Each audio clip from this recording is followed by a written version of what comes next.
Boys are going to bring the heat today. As the leader of the Booner Pack, I lead from the front. All right, boys. Lock in. It's our core foundation, man. Grit. I'm fired up. I'm fired the f*** up, boys. It's pumping right now. It's got my juices pumping, boys.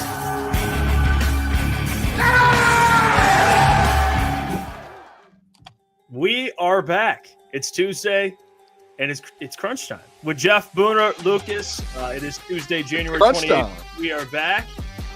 We had a good show today. Tanner Inkstrand potentially out the door. We'll get into that. We'll get into some Jared Goff discussions, what we think of the new OC, how that'll affect Goff. Maybe it'll help Goff. No Ben Johnson. We'll get into that conversation. We'll talk a little Pro Bowl today because at the end of the show, because the Pro Bowl is the dumbest thing ever. We got a lot of things to get to. I see the Kings of the North. You're wearing it too, Boom. You like that? Hey, we matched today. It looks good. You can get it. The Kings of the North on the sleeve. Yeah, you can grab. It's on the shop. So merchandise. But fellas, how we doing? Feel good. Hey, feel great. Good day yesterday, boys. Huh? What a good show we had. Great show. Hey, I had a great day. Feel great today. I had a great day. And you know what I was thinking? You know how I said I was just out on the Jared Goff chants? Well, I am. And you know what name needs to be chanted this year? Morton. Morton. Morton. Hey, that's what they need. Can we give him just a nickname? The savior is officially here. John Morton in the flesh. Johnny Mo. It's Johnny Mo. It's Johnny Mo. Johnny, can we get a t-shirt that just says Johnny Mo with his like outline of a face on it?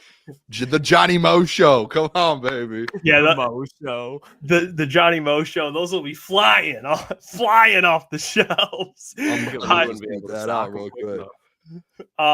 Hey, I mean, Steve Wilds, thanks for the $20, man. I mean, Steve Wilds always supporting the fellas, just taking a straight up Boone to start the show. I mean, Boone, you got to respond to Steve here. It says, here's $20 to purchase duct tape for Booner so Jeff and Lucas can get a word in once in a while. I mean, Steve. To be fair, if you watch the whole last 15 minutes of last night's show, I didn't say anything. To be fair. Yeah. Hey, Steve. Booner glitched. No. Forgot to talk. I did text the boys. I talked to the boys after the shot. Said, I think my brain shut off. I think my body malfunctioned that last caffeine. night. It might have honestly. I might have 9 crashed p.m. really hard at 8 or 9:45 last night. I do love Steve Wilds. We go at it. I enjoy going at it with the people. I go at it the most in my life, like screaming and getting mad at Jeff and Klotz, and they're my best friends. So it's a good thing, Steve. So maybe Steve, me and you are just best friends. We don't know it yet, but yeah, Steve, you're a real one, man. I did crash yesterday, dude. It was that coffee that I had a coffee during the show. It was like a surge, like electrical surge, where like the what do you call it? It's the shit that hangs in the basement. I can't think. Now I'm having circuit board. The breaker. Oh, yeah. Like when the breaker box, like that was Boone. Yeah, that was your brain yesterday when we started talking about John Morton. Yeah, and someone texted me after the show. Said, "Hey, Booner, the coffee might have been one too much for you. You were saying the same thing over and over." And I said, "Yeah, that's fair." I think my brain was in a pretzel, to be honest, boys. This dude ETN never fails to bring it up. We get it, ETN. Like if any of us get acne, he's like, Jeff has that Klotz acne. Yeah, you know what? ETN. You know what, ETN? How about we see what your face looks like, all right? What kind of acne you got? That's what I'm curious of. No, I'm just kidding. ETN, very fine. He's consistent at least. Even when it's not there, he's like, oh, the Klotz acne's gone. But he always finds a way to make it. It's taken on an identity of its own. Hey, well, speaking of identity, Aaron Glenn's bringing identity to New York, and he wants to take some players with him. So that's what's been going on lately. Prepare for the Jets and Aaron Glenn to potentially try and poach some Lions players, one of them being linebacker Derek Barnes. Oh, no. Derek Barnes, someone that Aaron Glenn obviously loves, along with some other players that'll be free agents. To me, if I'm being honest, guys, I'm looking at the free agents and I'm going, poach them. Like, go ahead and poach them. If you get Iffy Melifonwu, you get Levi Onwuzurike, Derek Barnes would be the one where it would be like, damn. But at the end of the day, there's no one that's a free agent on defense that's like Like Carlton, I'd like to have back, but it's not like no, like he's not. You know, they're getting Kirby, or you know what I mean. Like it's okay. Go ahead and take him. I mean, I like Derek Barnes though, dude. I don't want Derek Barnes to go. Derek Barnes is a very fine Detroit line. I would like very well I would want back, but yeah, I would like I tell you guys this all the time, and I think we've had these conversations the last year going into last year. Actually, it was Klotzy and I that were going back and forth about it. Was Klotzy gets in, and this is a good thing from Klotzy because there are Klotzy guys. I think sometimes Klotzy, you get in the mindset of I always want to upgrade, which is good, but sometimes you can't have every great player on your team. Yeah. And it's like you have to have some of these role guys. I think Derek Barnes is like one of those role guys where it's like cheap, probably not a crazy deal. It's going to lock you in a long time. It's like hopeful, and he's like the value he brings for his price is probably better than the value you might be able to go out and find. And he's been in the system. And then it's the same system, Kelvin Shepherd, same system. So I hope he doesn't go to New York. If you want to win a Super Bowl, why would you go? Like, if you want to have a successful career, why would you be like, yeah, I'll go to New York? Like, you are here winning football already. Like, sign the contract and stay. Be our Sam. You're a starting Sam linebacker. Take the job. I would love him back. I don't think he's a must-have. Like, if he were to leave, like, good for him. He'd be part of like a C.J. Mosley and Quincy Williams linebacker core. He'd be the 3 there, but he's in a scheme he's familiar with. Fresh start. He's been dealing with a lot of injuries in Detroit. Obviously, when he first got here, wasn't starting right away. Had to kind of progress. So if he wanted to go sign a big contract, bigger at least than Detroit's willing to offer, I won't be mad at him. But I will say, Boone, you brought up a Klotzy guy. One name that I will keep preaching this free agency, especially if Derek Barnes leaves, is Robert Spillane in Vegas. 1, because he's a Dan Campbell guy, but 2, who else would be here from Vegas? Amik Robertson, who loves Robert Spillane? Max Crosby. So you get another little advantage. You bring Robert Spillane home if Derek Barnes leaves. I would love him here because he'd be cheap, bro. I think he's like 9 years in, but I'm telling you. Dude, Robert Spillane, love him. What a pull, dude. I love you so much, Klotzy. What a pull. Are we gonna have the first ever just completely white linebacker core? Is that what we're? I mean, we got it's Spillane. Not even, like the dude just fucking just plays angry because it's like Spillane, I would love Jack Dre Greenlaw. I would love to say Dre Greenlaw because they're pretty much exact same in what they do. Derek Barnes and Dre Greenlaw, but Dre Greenlaw coming off injury. Robert Spillane's going to cost like pennies compared to some of these guys. And he's low risk. You know what you're getting. You can even draft a guy, but to get him with Rodrigo, one of those two out on the field at all times. I'll tell you what, that was the last. I did not expect there's just something about the way he plays. It's just fundamentally sound, gritty, tough-nosed football. Oh, Robert Spillane. Big Robert Spillane. Wow. You know what? I'm sold. Yeah, I'm sold. Yeah, are you, Jeff? Yeah. I will. You know what? Bring Robert Spillane home. How old is he? Well, how old is he? Let me check real quick. He is 29.1 years old, according to Spotrac. They have that on there. Oh yeah. I honestly, I just looked him up. This dude, he's looking like is he the guy that wears the neck thing? Or he has in his career? I don't know. I mean, this guy. I was watching a Raiders game. He looks like he's fresh. Oh my gosh! I mean, this dude's neck. The man's gonna win neck of the year in the NFL. Yeah, this dude's neck. It's more than Robert Spillane though. This is about Robert Spillane. It's not about his neck. But then you get a meek Robert Spillane. Max is gonna want out halfway through next year. Trade just wants to have, you get just Max want to have the Detroit Raiders. That's what you're doing here. Bring them home. Western Michigan too. Bring there them we home. go. Oh, I mean, that man, that's a football neck if I've ever seen one. That's crazy. I mean, this guy just looks like he loves the game. I mean, it's something about him. That's like, nuts that he has that neck, dude. I'm sorry. That's crazy. Yeah, wow. Robert Spillane, man. I wonder how much you like his neck workouts. Like, dude's like 25. Yeah. Grum says, bro, putting in work on that neck. Whoa. Yeah. That, wow. Robert Spillane. Go ahead,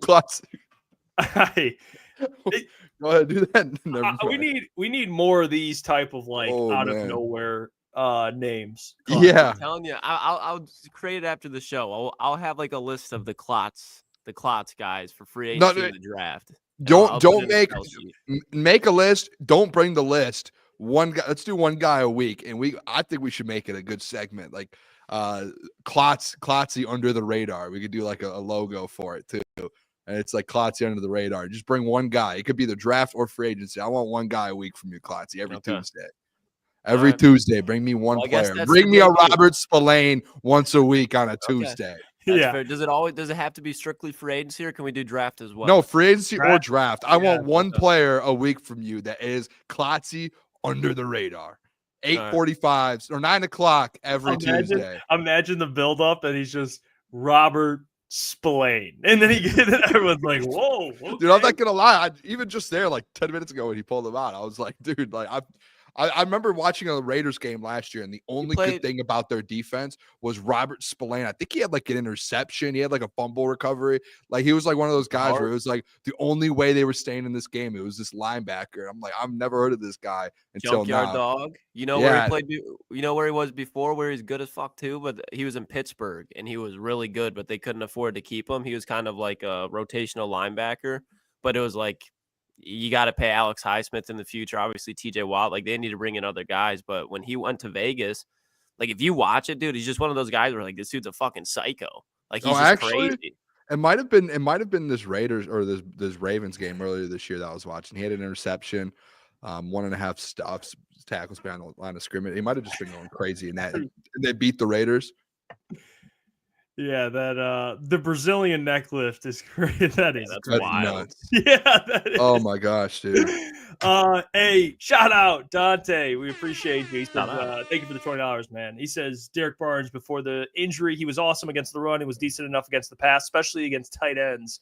Man, Lucas, you have a way to my heart when you bring up Robert Spillane. He's one mean motherfucker. He is. So he's a free agent. Yep. For sure. Yeah. Okay, nice. Unrestricted?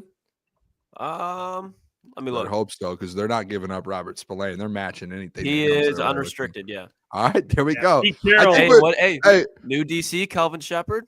Bring him in, another linebacker. Yeah, I do think, though, all seriousness, though, outside of, because Robert Spillane, I'm with you. He's a dog. When I watched the first time I ever saw Robert Spillane, I was like, yeah, that's a dog right there. But like, I do think they look a little bit like familiarity with the organization. So Derek probably will have like the right away. You know, he would probably that's plan B though. Robert Spillane. Yeah. No, if you can't get, it's going to cost nothing. No, because there's the world where like Derek walks and you're like Brad's like, I'm trying to sign him, and Derek's like, peace, I'm going to go with AG. But like again, like I would think he would stay because he's been more probably closer with Kelvin than he has AG. Even though AG was the DC, like Kelvin was the linebackers coach. Like you're in those rooms more often probably than the full defense. So he's probably has a better relationship with Kelvin Shepard. But yeah, hey, why not get Derek? That jersey so fast. No. Man, does that mean Trevor's out of a job? No, boom. It all comes down to training camp. Hey, Spillane versus Nowoski. Now that's a training camp battle. Talk to me about that one. Yeah, that's a battle. You're gonna lose me on Spillane there, Klotzy. Yeah, that's a battle there. Speaking of players potentially departing, Derek Barnes. Here's another one. And it was proposed by Pride of Detroit, specifically John Whitaker. I like that last name, Whitaker. That's a badass last name. I got to say that. John Whitaker of Pride of Detroit. He said in a recent, I guess, article of why the Lions might cut Zadarius Smith.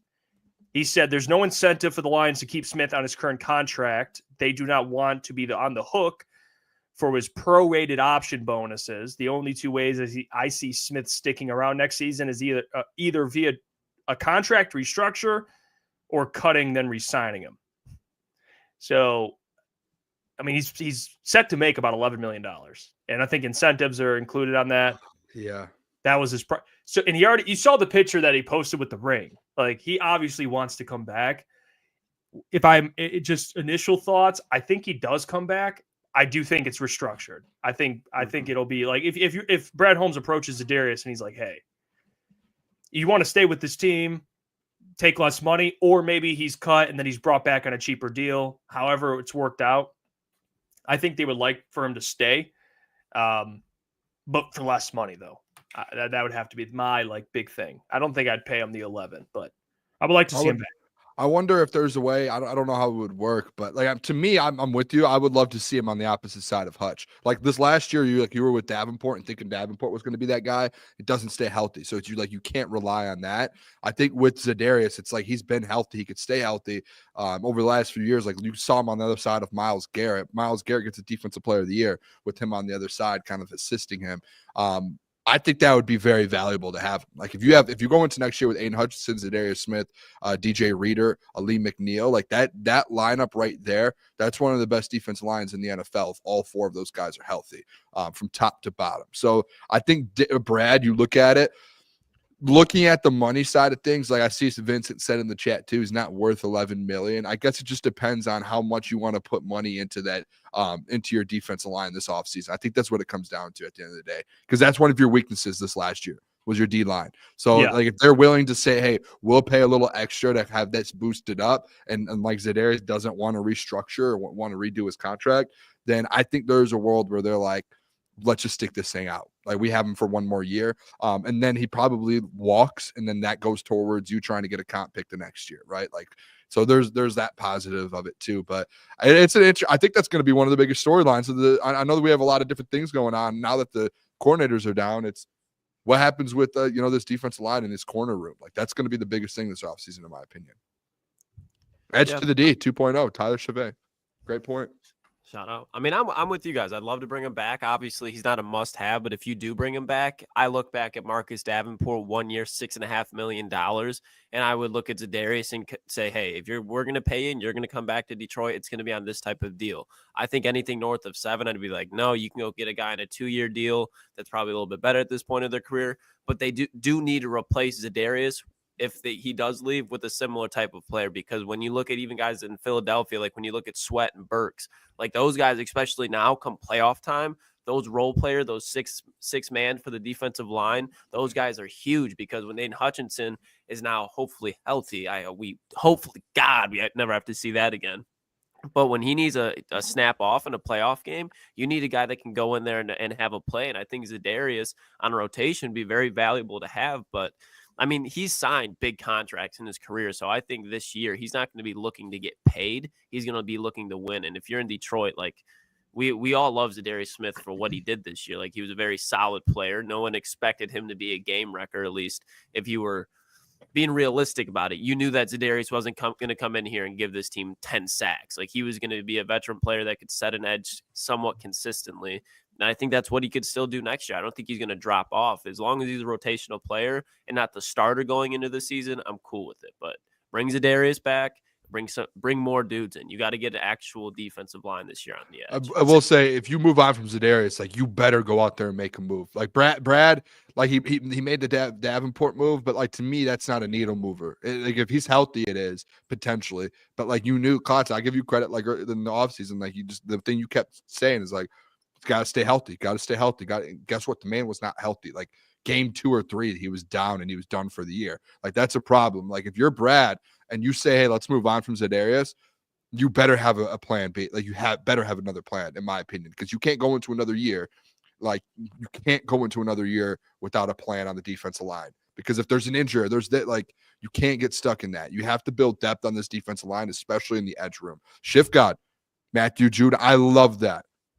Matthew Judon's a free agent. I think when he got traded, I think he didn't sign a deal, and he was it was a rental in Atlanta. So like, hey, I would pay Matthew Judon a little bit more than $6-7 million, to be honest, to bring him in. Mm-hmm. Him and Hutch. Oh my gosh, he's gonna bring that man home. He's gonna want more money. I would be open if they got a plan to replace him. Then yeah, let him go. You have to have someone proven. Like if we're being honest, if you're just counting bodies, if you're just counting bodies in the defensive line room. Mekhi Wingo, in my opinion, he's already under contract. Let go of Levi. Like I'm done. Like let Levi go. Mekhi will replace him, and then you can finagle room in that D line room. Like no, if you don't bring Davenport back, okay, here's Za'Darius Smith. Maybe you draft someone else on the edge. Like, but if you don't bring back Za'Darius, like to your point, Boone, yeah, you're gonna have to bring in someone that's proven it. Because dude, I'm not going through this thing this year where it's Hutch, Aleem, DJ Reader, and Josh Paschal or a rookie on the other side. Like bring in someone that has produced in this league. And Za'Darius has. Can we be honest with this too? And I think this is a must, and I don't think there's a question about it. And there's people that want to go a different route. You can have that. To me, a must is either one, you re-sign Za'Darius or you get a proven guy. And on top of that, what is the pick we have? 28? Yeah. You get an edge. And you have that as like your third, fourth guy. And you go get an absolute dude. Because I saw Ryan in the chat put this year's edge class is deep. 100%. If you can, in the first round, get yourself an elite edge rusher at 28, or even if you want to move up, like you have a comp now, you have a third round comp. Like if you want to move up into the top 20 or whatever you want to do, like you did with Teron last year, and just go get your edge rusher that you know you're about to have on a 4-year contract with that 5th-year option, you go and get that. So you have Hutch and you have another first round edge rusher, 2 elite guys, and then you have a proven guy until that rookie is really, he's a go. And you're like, hey, you could trust and fall back on him. And you go out and get a 1 or 2 year deal, whether you restructure Za'Darius or you go get a Matthew Judon and you go get a proven guy that you know you can trust. And then you let those 3 guys, that's your top 3 edge rushers, 2 first-round picks and a proven guy in the NFL. I'm in on that. Like, I feel like I'm on the side, boys, as I know we're just early on and in the draft and the offseason with free agents. That's my number 1 goal this offseason is go, like, number 1, fix this edge room. Number 2, make sure your corner room's good as well. But I think that first round draft pick, and you need to go out and get a proven guy at the edge if you don't stick with Za'Darius. I think that's like 1A. Has to be done. Yeah, I'm with you. My head will explode because especially we talked about it all last year in the offseason. Like, if you're at 28, do not take a corner this year in the first round. No. Do not. Like, that's going to be a guy that's going to have to develop. He's going to have experience. You see, even in second, third round guys, like there's defensive ends that can play right now. And I'm with you, Boom. Like, get Zadarius Smith, get that first round draft pick, and even bring somebody else in free agency as well. Like, make that edge group, take it from the weakness, arguably, to the strength of this team. Because you look around the dominant defenses in the NFL, if you don't have a Chris Jones in your dominant defense, it's because you're loaded at the edge position. And if the Detroit Lions can do that, especially when you're having a new defensive coordinator, new offensive coordinator, if you can have a good edge room to go with a good offensive line, you're going to be in a better position than you would be if you were just kind of be like, hey, let's go bring in what we did last year to Marcus Davenport, just guys that can get us through the year. You need to put yourself in a position to make plays rather than just react to the offense. Yeah, no more. And I know no more project players. We agree with that. No more of these, like, and I know Brad hammered this at his press conference, which leads me to believe that for this draft and maybe free agency, he's going to be focused on depth, because we saw this year the edge room. Once you lost Aiden, you lost Davenport, they were clawing and scratching for depth, and they lost a lot more, obviously, Aleem too. But I think Brad this year understands, okay, I think we kind of rode the shoulders of Aiden for so long that we got to get some more depth in this edge room. Like, you can't get away with having a 1-year rental and Marcus Davenport. So for the draft, although Brad makes it very clear it's best player available, that's how he's going to draft. Don't lie to me, Brad. You know a position you got to get in the first round. And if there's a drop-off in his eyes, then don't take it. Don't force it because of a position. But my goodness, if there's an edge looking at you, and he's got a lot of potential, and you're sitting there at 28, or maybe it's pick 21 in the draft, and you could trade up to 22 to get your guy, do it. Go get someone like a Pierce out of Tennessee. I know he's not the best run defender, but still, dude, his win rate, pressure rate, very high. Crazy athlete, 6'5". I like him. And there's other guys like that as well. Bring me Sawyer. Jack Sawyer. Sawyer. By the way, I'm with you, Klotzy. I'm in on that. I'm all in on that. If Jack Sawyer is, and I don't know the drafts, I mean, we still got the combine. He could rise significantly. I don't know how that's going to go. If he's in those 20s range, Klotz, you make a play and make a move. You do it. If you trade up for Terrion Arnold, you trade up for Jack Sawyer, especially like you have to do it. You're getting comp picks. Yeah, you have to make a play. And Boone, I think you'll agree with this too, Boone, especially when we're talking about third round picks. Like, there's a point where this roster, like, you could always use depth, but if you need a win now guy, like, give up one of those third round picks. I know me and you disagreed when it came to if you're to give up a first or second, you say keep those, but nonetheless, we agree, like, a third round pick, spend it. Like that's something where if you can give me a proven guy, like if you look at what George Karlaftis is for the Chiefs right now, like he was a late first round pick, but what he does with Chris Jones in the middle, That's a dynamic duo. Like, that's all they need to build around there. So you have Aiden Hutchinson, you have Aleem McNeil. You look at guys like Mekhi Wingo who look like they can show some flashes. Bring in a Jack Sawyer. This D-line set for the next 3-4 years. And it's like Jack Sawyer, I think, is a guy that can go out and give you 6.5, 7 sacks. And Year one, too. That's not like eye-popping. But when you compare it to what Aiden Hutchinson has had, and you talk about, okay, now Zadarius Smith, another free agent, that's what this team needs because he's going to be good against the run as well. Yeah, and some people in the chat saying, I doubt you have to trade up. Like, every mock draft I've seen has Jack Sawyer going in the second round. But there is still the combine, and there's still his testing to where he can move up. But as of now, it's like there's a chance he's available at 28. If you can make that play and do it. Listen, this is my thing too, Klotzy. And I know early on, before we really started getting into the offseason, you had mentioned, like, hey, maybe even think about offensive linemen. To me, if we're talking about win now pieces, and Klotz, again, I've been with you on that, bringing in win now pieces because you need to win a Super Bowl the next few years. I like keeping these. For the reason I say these first and second rounds is because Dan has been so good in those first and second rounds outside of the Josh Pascals or the Levi O's, or obviously last year you go and get Ennis Rakestraw when you already drafted the corner. Like, those are like the odd ones out, but you've seen the Brian Branches and the Jack Campbells and those Sam Laportas like in the first, second round. Like, Brad's been good at it. And for me, it's like I will trade those third rounds if that means Brad has a guy to move up for. We've seen him move up for Jahmyr Gibbs, for Jama. We've seen him make those plays for guys that have helped this team out. For me, it's like, go make those moves. If you need to in the first, second round, move up for an elite edge rusher that is going to help your team next year, you do it without a doubt. Like, there should be no question about it. And that's where it's like, this year I'm going into this draft different. And I think typically every year, like, at least for now, all of us, like the last 4 years with Brad, we've been on the train of like, hey, Brad, like, you have the reins. Like, don't worry about positional value, none of that. You always say you like to draft the best football player, whatever position it is. Not this year. Like, you need position groups this year. You have now, when you get to that to me, it's like once you go through that process of building a team, it didn't matter who you picked because you needed everything outside of a quarterback. You literally needed everything. You are now past that. You are a Super Bowl contender now. Now it is about drafting for one, football players and guys that are dudes, but also you have to look to fill those holes. And like defensively, you need an edge rusher. And this is a great edge class. Don't waste it. To me, Klotzy, I know, again, I go back to this. You had mentioned maybe offensive line. Like, no, you're going to have an offensive line next year. You have Mahogany. You have potentially Zeitler. You have Graham. As much as people might not like him right now, you have those guys. The next year or two, you're going to be fine offensive line-wise. You need edge rushers desperately. And you need to build that defense lineup like you did with the wide receivers, like you've done with the linebackers, with the safeties. You need to do that in the edge room. It has to be an edge rusher in the first round. Hey, I see this. Scotty B says, Klotz, have you looked into Jack London from Arkansas? I have not. Haven't tapped into the Arkansas film room yet. Definitely not have done that. We will, though. This is like, and we're just getting off of the regular season. The Super still has to come. We'll start doing mock drafts. We'll start doing that. That's when this time's going to pick up. We're going to the Combine too. We get content there. We can't wait, but once we'll be the Super Bowl locked in for is that. done, Start breaking down prospect. I think our first mock draft Monday we're going to do after the Super Bowl. Like, we have, once the Super Bowl is done, then it's fully mock drafts and off free agency and the draft and stuff. Oh, I think he meant Landon Jackson. Yeah. But no, I haven't. I have not. Landon Jackson he's 6'7", had 6.5 sacks this year. Oh my gosh.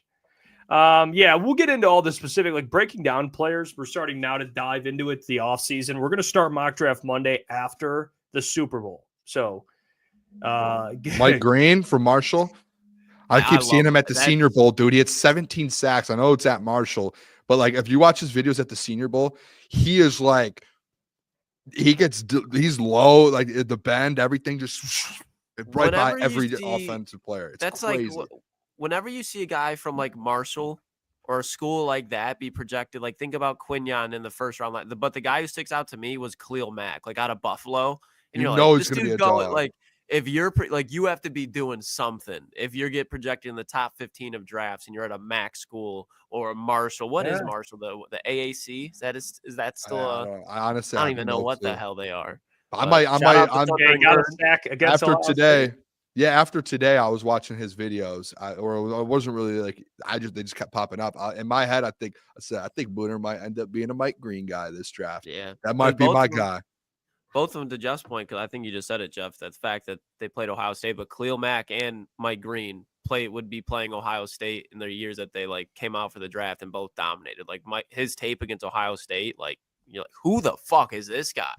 He's a monster. Like he'll be good. Think about last year with the Terrion and the Quinyon thing. Like Jeff and I were big on Quinyon, and my statement was, if Quinyon was on Alabama, he would be a top 5 pick at the corner position. Like because people would have seen him more. He would have been playing in the SEC. Yep. But like if you watched his film, which we were dialed in last year, it was like Quinyon was obviously extremely good. Like it was like the man was just playing at Toledo. And that was the only reason that people really kind of overlooked him. No offense, Klotzy. We love the Mac here. Big Mac. Do you see have you guys seen that BGSU tight end?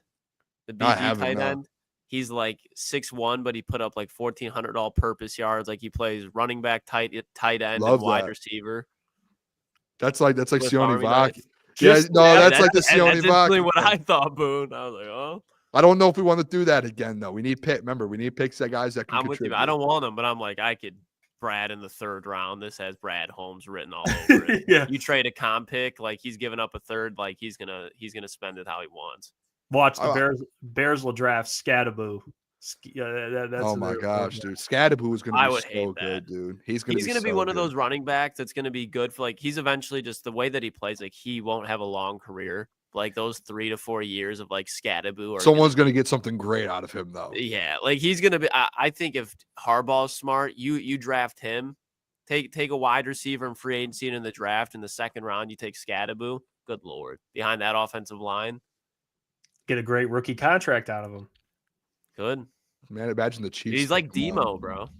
Yeah. Imagine throw him on with the Chiefs. Scadaboo, Mahomes, Kelsey, Xavier Worthy. Oh my God! Well, hey, Isaiah Pacheco would be like, I guess you would have to throw him as the backup. Yeah. Thanks for coming back, pal. Another Toledo Rocky legend. Yeah. See, Ryan, I see you in the chat. You get it. Ryan gets it. Tanner today may be interviewing for the New York Jets job. It's happening. Hold on. Sound the fucking alarm, because Tanner Engstrand, we talked about it. I said yesterday, if I'm Tanner, I'm taking interviews. I want an OC job. I didn't get it here. Cool, I'm out. Same thing with Kelvin. If Kelvin didn't get the job, I would have been like, Kelvin, go get a job, man. Like, you deserve it. Go get a DC job. Like, somewhere, just not here. Same thing applies to Tanner. Like, he didn't get the job. If I'm Tanner and he feels he's qualified, which assuming he's interviewing, he obviously does. This is what happens, gentlemen. Hey, guys are going to leave for promotions. I was happy for Antoine, even though, again, it's the Bears. Ben, even though it's the Bears. AG. This is part of the process. And I think Tanner at this point is looking at it like, hey, I'm an up-and-coming offensive mind. I was a part of a historic offense with a really good coordinator. I worked alongside him. I got some cachet too. And I don't know why he didn't interview for jobs already. This is my conspiracy theory wizard hat. I think he had inclination that he was going to get this job. I think he felt he was going to get this job. And now it's like afterwards, the Jets are like now interviewing him. You know what I mean? It's just the timeline doesn't make a lot of sense. So I think at this point, expect, in my opinion, Tanner to be gone and take a job somewhere. Maybe it's with the Jets. Tough situation. No Aaron Rodgers. That'll be weird. But he deserves it, man. So Tanner Engstrand, and this is who reported it. I want to make sure I give credit. Josina Anderson actually reported it, and she actually used the wrong picture of Tanner. This isn't even Tanner. Spelled his name wrong. Wait. Nah. No. Tan. No, that's Tan. Spelled the name wrong. There's an R. You're right. Yeah. Engstand. Egg stand. And she used a different photo. Yeah, I tweeted out to figure out. We figured out who that guy was. But yeah, fellas, Tanner Engstrand probably out the dough. Yeah. Probably out the dough. So, all eyes are on me with this one because yesterday, right? Morton, baby. I'll make a statement here because my whole argument yesterday, and Klotz, I think you I hope you would understand what I was saying yesterday. Part of it leaned on having guys like Tanner, Hank Fraley, and Scotty Montgomery in the building. thinking that those guys weren't leaving, and you had the Johnny Mo show with those guys helping him. You had Tanner in the pass game, you had Hank Fraley in the run game, and you had Scotty Montgomery kind of helping him out with all of it. Like that was my mindset yesterday, was Tanner's there still, right? Like you still have him to where if the Johnny Mo show doesn't work out, then you have Tanner to back him up, right? But it's like, that was my whole statement yesterday. Yeah. I'll tell you boys this. I'm honest with the people. And if I'm wrong, I'm wrong. If Tanner gets the head or the OC job in New York, that's a problem. Like, that's a big, there's something going on. Dan should have hired Tanner at that point. Because if he's getting the full responsibility, listen, if he would have got the Chicago Bears job, and then that was a job where he's not calling the plays, he's kind of just Ben Johnson's right-hand man, and he's not really a play caller yet, I wouldn't be as mad. The fact that he has a potential, he might get the job in New York to where he's under a defensive-minded head coach in Aaron Glenn, and he will have full authority of that offense. It's him. It's Tanner's offense. It's not like it's like AG. Like, hey, no, it's Tanner Engstrand's offense. That means he was good enough to take over an offense from scratch, help build the staff out, help figure out the schemes and everything. And he was ready to be a full-time OC in the NFL if he gets that job in New York. That's where I'm like a little bit, all right, Dan, why did we just let Tanner walk? What now this man's working with Garrett Wilson, Breece Hall, potentially. I know everyone knows Aaron Rodgers sucks right now. I mean, they might be in a rebuild with a quarterback, but like he's got wet. That's where, boys, I start to turn my tone from yesterday a little bit. Part of my reasoning yesterday was Tanner was going to be in the building still. Him going and the fact that he has an opportunity to run a full offense in New York, that is where it kind of gets me going a little bit with Dan in this whole Johnny Mo show. That's what that turns my gears a little bit, boys. I'm just going to be quite frank with you. That's where I start to turn away from like, hey, Dan, the Johnny Mo show better work out. And if it doesn't, we're coming at you because you took a big leap of faith with John Morton when you had Tanner in your building and you let him walk to the New York Jets. That's where I start to get a little frustrated, boys. Yeah, and I can't hear anything. What you're saying. Your whole point, Boone, was that's where. And if I didn't say it on the show, like I got what you were saying. What you were saying as far as how everything aligned and how everything was pointing to, okay, this is why John Morton was hired. Like I agreed with you as far as like what you're saying makes sense. I just don't agree with the answer being John Morton. And I think not that I was like, oh, now Tanner's instantly going to leave, but this is what happens. Now Tanner's like, okay, well, I didn't just get the OC job. Why am I going to be planning to be around here? Like I feel like I was in line for it. And when you bring it in, and now it's the J Mo show, John Morton. You look at it, it's like, okay, let's look at the play callers in this division. Got Matt LaFleur in Green Bay, Kevin O'Connell in Minnesota. Now you have Ben Johnson, who's in Chicago, and John Morton. That's your play caller. That's who you're going with. That's who you're going into battle with. And it stings because to put it in perspective, you're going from the best play call in the division in Ben Johnson to the worst as of now in John Morton. And I think it would be pretty hard to have somebody to bring in to stack up to a Kevin O'Connell, Matt LaFleur, Ben Johnson. But I think we could agree having a 55-year-old guy, and that sounds disrespectful, 55-year-old coach. I mean, are you saying the best to the worst is disrespectful? In a league where you're trying to kind of find that spark, like, okay, how can we kind of change, not the league, but this offense and take it to somewhere where it hasn't been? I think we're going to see a kind of a play style that's kind of called back. And what worries me the most is why Morton was fired in New York is because he didn't run the ball. He didn't run the ball enough. And what do the Lions need to do? They need to run the ball, I would say, a little bit more. Not completely where you're not throwing the ball to Amon-Ra where he should get his touches and J-Mo and Laporta. But when you talk about on like 4th and 1, 3rd and 1, run the ball. Don't get cute. That was our whole thing where it's like, okay, maybe that changes with Ben. That's where it's like, okay, Morton needs to do that. And if he doesn't, there's going to be that's why I'm concerned about the hire. But I get what you were saying, Boone, but it just puts in perspective. Like if you lose Engstrand, like it's John Morton versus those guys in the division. And that's concerning to me. That's concerning.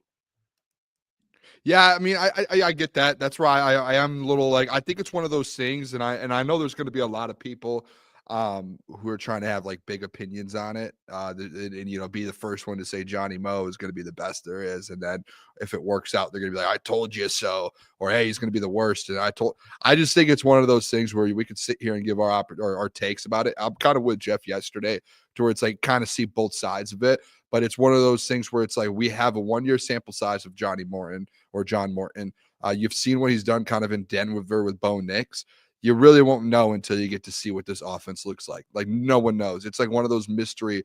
It's, you get like a ring pop and it's a mystery flavor. And you're like, I hope I like it. Like that's what it's like to me. And I don't know why I said a ring pop out of all candies. Dum-dum.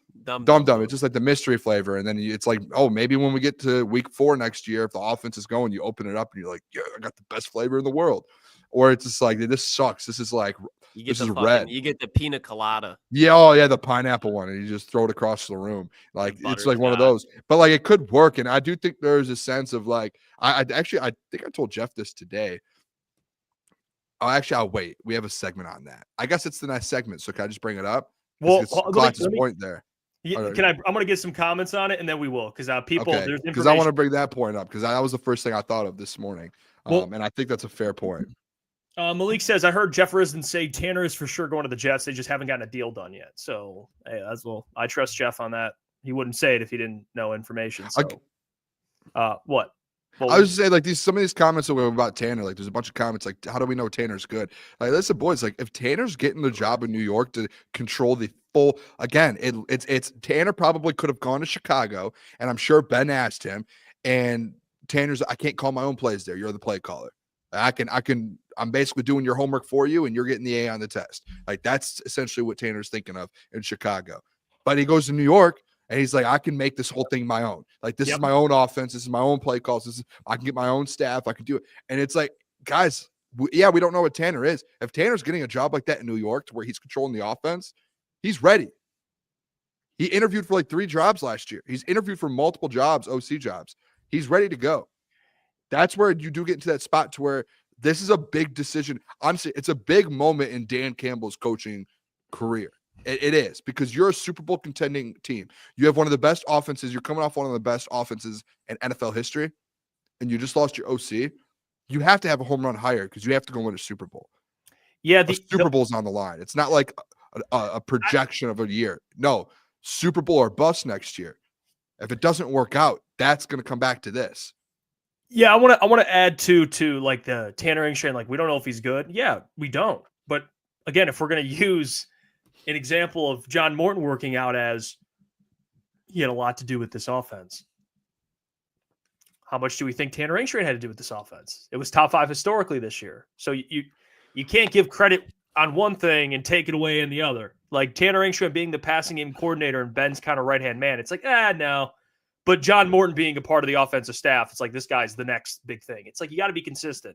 And I think you're probably more optimistic about a younger coach with more upside. Like, a guy who still has a lot to learn, but based on what the Lions, they obviously wouldn't keep him around if he wasn't smart and they didn't like what he brought. Same with Ben. Like Ben wouldn't keep him as his passing game coordinator. He probably would have went to Dan and been like, hey, this guy, he ain't really it. Let's bring in someone else to be the passing game coordinator. He got a promotion last offseason. So clearly he knows something. Clearly there's talent there. I mean, but there is the unknown with both John and Tanner. Like there is the unknown. But at least one example, we don't have an example of him being an OC. The other one, we do. He's been an OC once, and he's been around the NFL for a while. So it's more like, again, I'm not with the now we're going to kind of push Tanner down. Like, oh, well, it's like in a way coping with him leaving. It's like, let's call a spade here real quick. Yeah.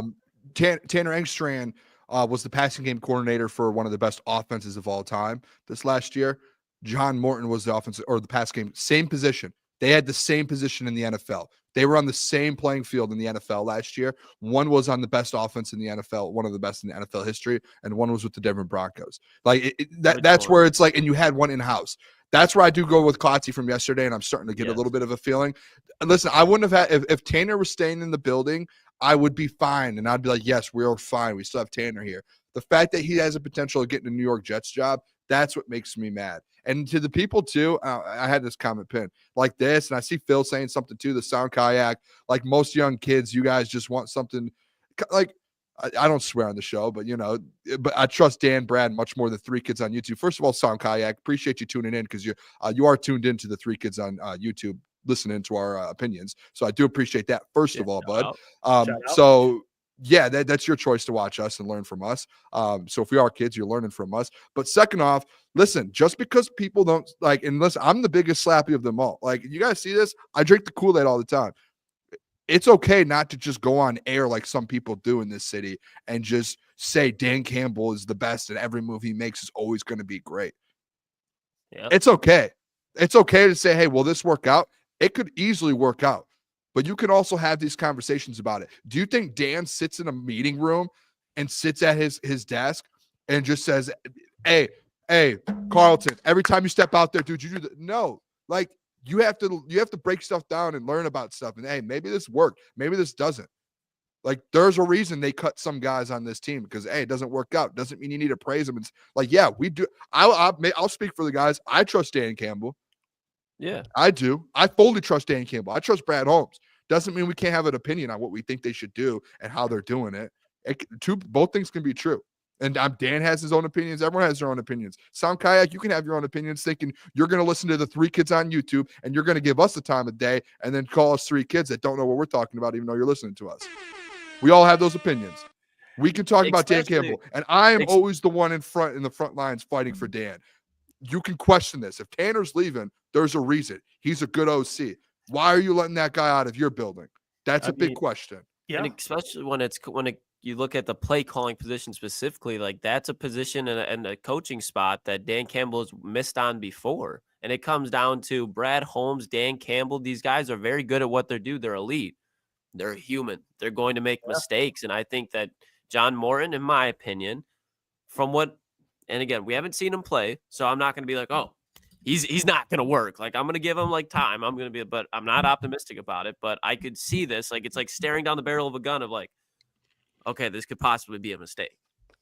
Yeah, I think you could say too, like, I think John Morton is going to be able to be fine. Like, you have such a good roster at the end of the day. Like, yeah, it's really about this. It's just being skeptic. It's okay to be skeptic. I think with a guy like John Morton, who it's okay to ask questions like, why is this guy been in the NFL for so long, but only had one OC job? Why isn't he more of a sought after candidate? Like, it's okay to ask those questions. Like, when we talked about it yesterday, the more I was thinking about it, I'm like, yeah, like that makes sense. Like, now, like you said, Booner, can two things be true? Can he be excellent this year? Yeah, but it's still like 100%. It's not like this dude's been an OC at different places and they've just been high-powered offenses everywhere. He's only been really an offensive assistant, which is kind of, assisting with other things with whatever offense he's a part of. He's been a big part in it. But actually calling plays, game planning, like that stuff, this will be his second job. So, I think too, there's a comment too. It's like, so because you, I can't remember who it was. Like, hey, you guys are skeptic because they didn't choose the guy you wanted. I don't think that's it. That's not it at all. It's that, like, and I'll tell you what, 2 days ago, how many people in this chat knew who John Morton was? And I'm not saying not like maybe you've heard of him, but actually knew his background and all of that and how he helped in 2020. None of us did. So that's where it's that you have to question and say, hey, like, you have to do your research and say, hey, is this guy going to be able to be successful? And he has had some backgrounds. He's been under great head coaches. He was here in 2022. And that's the argument I had with you guys yesterday. I do feel like there's an opportunity and there's a chance that he ends up being very good for this offense. And they stay top 5. Like, I think that can happen. And I think it will happen. But again, you let a guy like Tanner walk out of the building. That's where the skepticism starts coming in place, to where it was like, he's getting another OC job somewhere to run his own offense. Why are you letting that guy out? Why? Like, you're trying to build up OCs here like you did with Ben. Why let a Tanner walk? He's in the building. That's my only thing. I want to answer this too, because I think it's a good question, even though I've already answered this, but I'll say it again, like the dull spoon. Appreciate you. He says, if it was Tanner, would y'all be skeptic? What did I say last? When did we talk about this? Last week? What did I say to you guys? I said, as much as we all like Tanner, he may not be Ben, and he may stink. Like, that's the unknown. Get a short leash right away. Yes, like, and Tanner would still be held to the same expectations that John Morton's held to, that Calvin's held to. Now, I think John, gets a little shorter leash because he's had a ton of experience. So I don't think there'll be like this learning period for John. Like he's been experienced. Like I expect this offense to be pretty much productive. Me and Klotz, we talked about this, maybe not week 1, but by a couple weeks, this offense should be buzzing, especially with his background. Tanner and Kelvin, 2 rookies, you'd be like, well, there might be some kinks. Like there shouldn't be any kinks with John. Now, like, would we still be skeptic? Yes, because you're, again, like the big overall point here is you're going from the best play caller, the best OC in the league to whoever's up next. Like, of course, no matter who was hired, you're going to be skeptic. It's skeptical because of how great the offense was. Not saying we all agree it's not going to fall off a cliff, but yeah, like if you're going to sit here and convince yourself that this offense will be exactly how it's been with Ben, in my opinion, you're being disrespectful to Ben. Like it's either you think the world of him or you don't.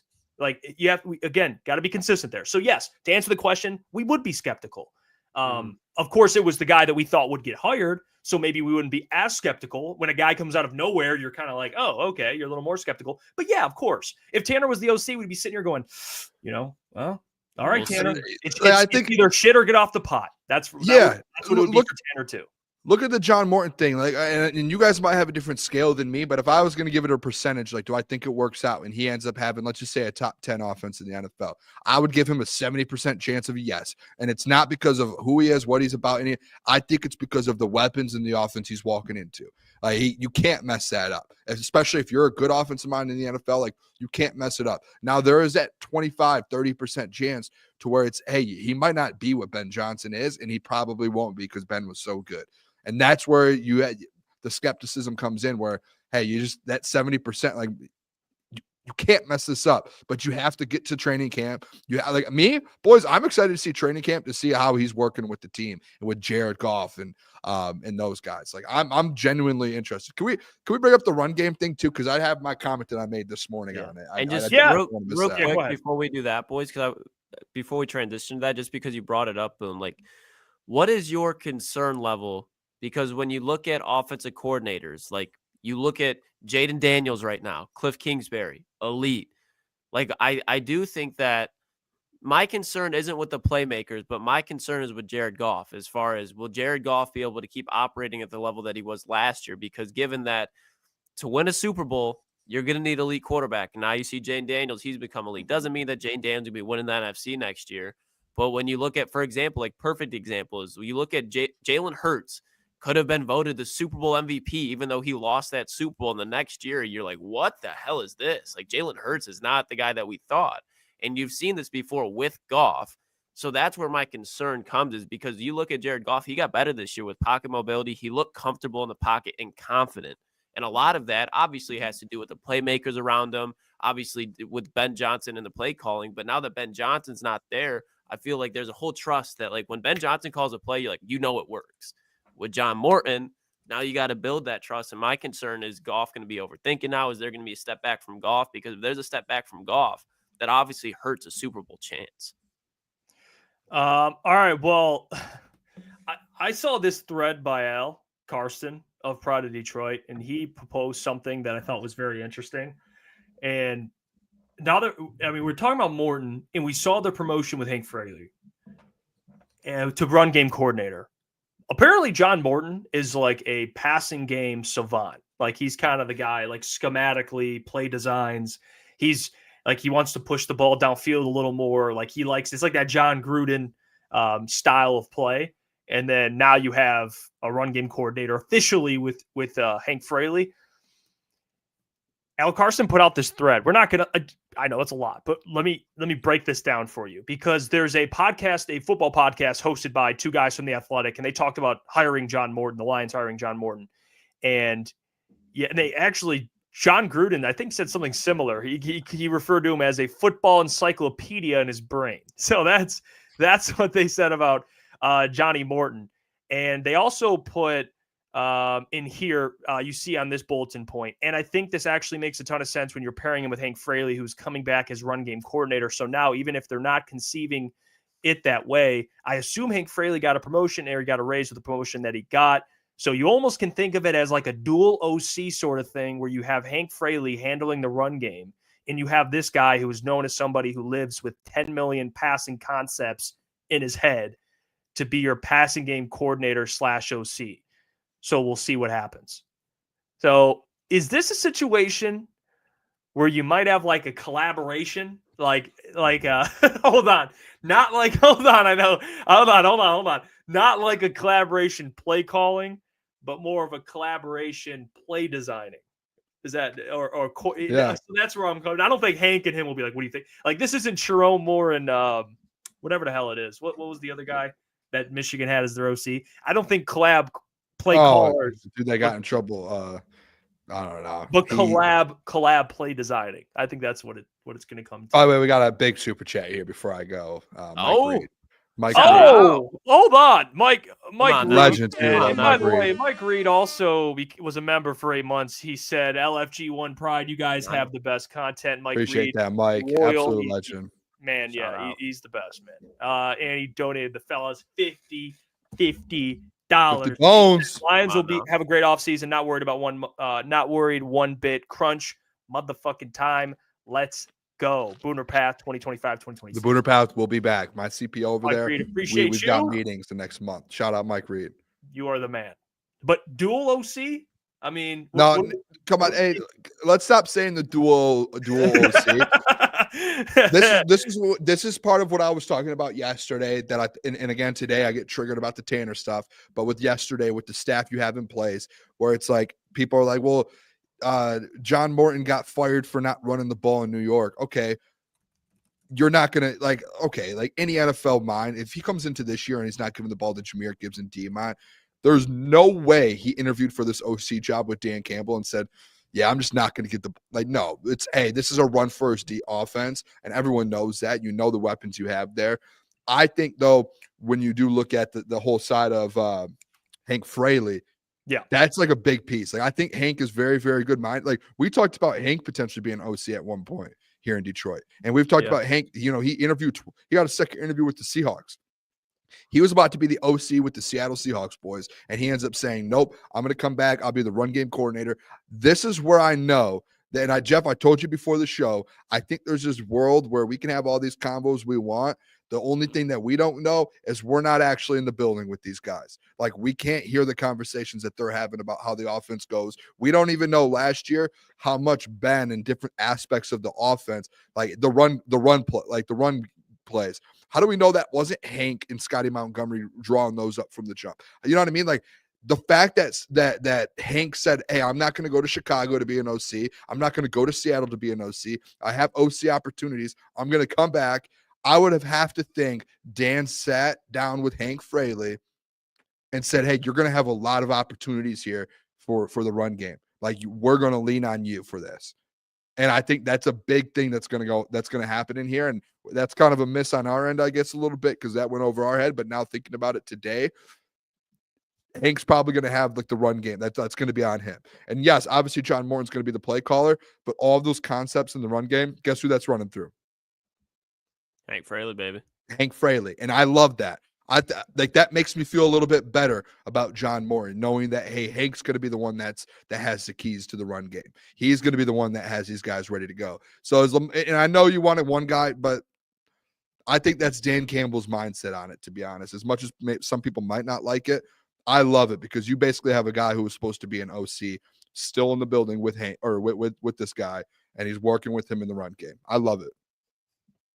Hey, I like the philosophy, Boone. Like I said, the points you say, they're 100% accurate. They make sense. But again, just comes down to if he will work as the play caller. That's where I'm skeptic at. But to your point, the way that they're laying it out, it makes it so there's less room for error. Having Hank still return, hey, you handle the run game. Brunel, hopefully, I know somebody put in the chat, Brunel is still here at the moment. I think he's going to become more of a focal part in developing this offense just because when you look at him, like, former players, especially how valued they are by the Lions, like those are the guys that are going to push these players be able to be like, hey, I know you're playing good right now, Goff, but this is how you can improve. How do I know? Because I've played with the Jacksonville Jaguars, been in an AFC championship game. I'm the only good franchise quarterback they have ever had. So Mark Brunell knows what the hell he's talking about. So to have him alongside there, again, makes me a little bit more confident. If they can keep Brunell around, that's huge. Yeah, and by the way, for people that didn't know, Hank Fraley, he didn't have the official title, run game coordinator, but I saw the reports he was already involved in the run game last year. So I don't know to what extent, but like I think the run game will be fine, continue to be fine, and maybe John Morton, hey, 10,000 passing concepts in that encyclopedia brain. Like offensive guru. No. Offensive Hey, guru. Klotz, let me ask you In the this. shadows his whole career. Let me ask you this. 3rd and 1, if he runs the ball, are you in on him? 3rd and 1, you run the ball. No cute play calls. Like, hey, trick plays, go ahead. Do it. You're in on him? 10, 2nd and 5. If we're in close moments and we're like, when you look at the one that I was just like, Ben, what the hell? The worst play call of the year, and it didn't even come back to bite them in the ass, but it just pissed me off, was it was either 3rd and 1 or 4th and 1. And it was on 4th and 1. It was a play action called a JMO across the middle, and it got batted down at the line of scrimmage. I'm just like, dude, you have Jahmyr Gibbs. And it's just those things. They ended up to come to bite him in the ass in the Commanders game, because when you see those things, you're like, okay, you get away with it. You get away with it. You get away with it because it's Ben Johnson. And Ben Johnson's so great because he was. But then they acted like there was no flaws in Ben Johnson's game. And you saw that come the divisional round. And that's why it just hurt. It's like, bro, this team is so good. There's no need to get cute. When Klotz over, 3rd and 1, run the ball. Run the ball. Klotz. Run the fucking ball. Love that. That's all Johnny Moore. Hey, the Johnny Moe show. Run the ball on 3rd and 4th and 1. Hey, well, Johnny's the passing concept guy. He might 4 deep, JMO. like Ryan said, JMOD. Take the deep shots to JMO. I'm not saying that, but it's like, what is the strength of this team? Yes. When you need to play the most, lean into the strength. Jahmyr Gibbs. Yeah, it's Jahmyr Gibbs. Even if it's David Montgomery, I don't give a damn. Run the ball. And we'll get into this conversation because it was inevitable we were going to at some point. We've been kind of beating around the bush, and I'll just ask you guys straight up. Okay, in chat, please, yes or no. Will Goff regress without Ben Johnson? Can he still have an MVP type of year? He had one this year. Can he be an MVP candidate, or do you think there will be regression? Yes or no? And by the way, that can be interpreted in different ways. I think when people hear regression, they're like, what does he turn into, a pumpkin? No, just production goes down slightly. It could be slightly, it could be massively, but still. You have to be very clear on that too, because slightly, because there could be, if you say there's regression, is it like a lot or is it a little? Because there's a little, it's not as big of a deal. When I think of regression, I think more picks, less touchdowns. It could be 3 less touchdowns, 3 more picks. That's still regression. You know what I mean? Like that's how I'm looking at it. Like there'll be more games where you're like, Goff doesn't look as efficient. Yes, maybe. That's a good way. Or just honestly, just answer the question: will he be an MVP candidate next season? I mean, Boone, I'm assuming you're telling me to go first when you were. I'll sit back and listen. Guys, I hate to say it. I hate to break it to you. Breaking news: Jared Goff is not going to be as good as he was with Ben Johnson. That's just a matter of the fact. You could put any quarterback in the world with Ben Johnson, unless they have Andy Reid, and they are going to play worse and operate worse when they lose Ben Johnson. You could put Tanner Engstrand, who we would prefer over John Morton, and Jared Goff is still going to regress. Now, to these boys' point, like they just said, that does not mean Jared Goff is going to be ass. But when you look at how efficient Jared Goff was, in my opinion, when you look at the Monday night game against Seattle, 18 for 18, did not miss. When you look at these hot streaks where Jared Goff is just coming out, 11 straight completions, he can't miss. There's going to be less of that this year, without a doubt. I think there's going to be more turnovers, and that just doesn't have to be because of Jared Goff. But when you look at, again, just with the wide receivers and the routes they run, that when you look at the chemistry of this offense, all of this has to be implied. This is going to be a new system. So everybody, the timing is going to be different. It's going to take time to implement this scheme of what John Morton wants. So when you look at Jared Goff, he was very dependent on Ben Johnson's scheme because it was built around him. Well, now it's John Morton's turn to build his scheme around Jared Goff. Does that mean it's going to be terrible? No. But does that mean it's going to be Ben Johnson's offense? Absolutely not. So I think Jared Goff can be a top 10 quarterback this year. Absolutely. He's always been that type of guy, but he was operating at a top 5 quarterback level this year. And I simply don't think that's going to be the case. And I think You're out of your mind. Out of your mind if you think he's going to be looking like he was last year come this year. Jeff? Muted. Yeah, you're muted, brother. Hey, I want to hear what you have to think here. You're muted. So I'm going to put a poll up for the people. Let's see. All right. We got that up. Yes or no? Will he regress, or will he be another MVP candidate? Will he be an MVP candidate next season? And, listen, whether people want to believe it or not, I've seen comments over the last couple of days because I love reading the comments. I'll check out what you guys think. I love it. I love responding to some if I can. Sometimes I do forget. So if I don't get to all of them, my bad. But I like checking out what the people are talking about. One of the things I see often, at least more often than I used to more often recently than, like last year, was players. Now it's turning the tide. Now that Ben's gone, it's, well, coaches, it's not all about the coaches. It's about the players, which, like, partially that is true. But in my opinion, I've said this before, coaching matters a ton in football. The example I brought up was the Eagles, and people don't want to hear it because most Lions fans, we hate the Eagles. All Lions fans hate the Eagles, but it's just an example. Like, this is a team that was top 10 on offense and defense with Shane Steichen and Jonathan Gannon. They're near the back of the league the following year with similar personnel. This season, they're top 10 again. So don't tell me coordinators don't matter, especially for a head coach that's not calling plays. Like, I look at Sean McVay, Kyle Shanahan, Andy Reid. Like, the offense is always going to be figured out because those guys are always there. For a guy like Dan Campbell and Nick Sirianni's this type of coach, they want to be a CEO. They want to be a CEO. They want to be the guy that isn't involved in calling plays, but more kind of just involved on both sides of the ball, letting two guys do their jobs. So when you have that and you're empowering coordinators, there's more risk. Like, if John Morton isn't Ben Johnson, or I shouldn't say that, but he isn't up to the standard that Lions fans think he is, then there's absolutely going to be regression. There is going to be regression. And I think Ben is, and people may disagree, and that is fine. I think Ben is a very, very, very good OC. I think last year, in terms of offensive coordinators, I thought he was above and beyond the best. Not offensive minds, offensive coordinators. There was a level where Ben was at. And then there's Bobby Slowick, which he fell off a cliff last year. So it was just kind of Ben up there. John Morton isn't Ben Johnson. So there's going to be regression. I hope he can still keep this offense at a pretty, elite rate, or at least a very good rate. But yes, to answer the question, do I think Goff will have another MVP year? No. It's part of the game. You're going to lose great coordinators, and your quarterback's going to regress, and that's what happens. So to answer the question, yes, I do think there's regression. I don't think Goff turns into a pumpkin and he's all of a sudden bad. But to say he's going to have another near 40 touchdown season, no, I don't think he does. So yes, I think he will regress next season. Boom. It comes down to you. All right. I know a lot of people might not like me being a slappy. Some things I have to say. I say what's on my heart, boys. I say how I truly feel. Yeah. I don't go around things. Some people might not like it. Some people might not. But Jeff, great poll, by the way. You really killed that one.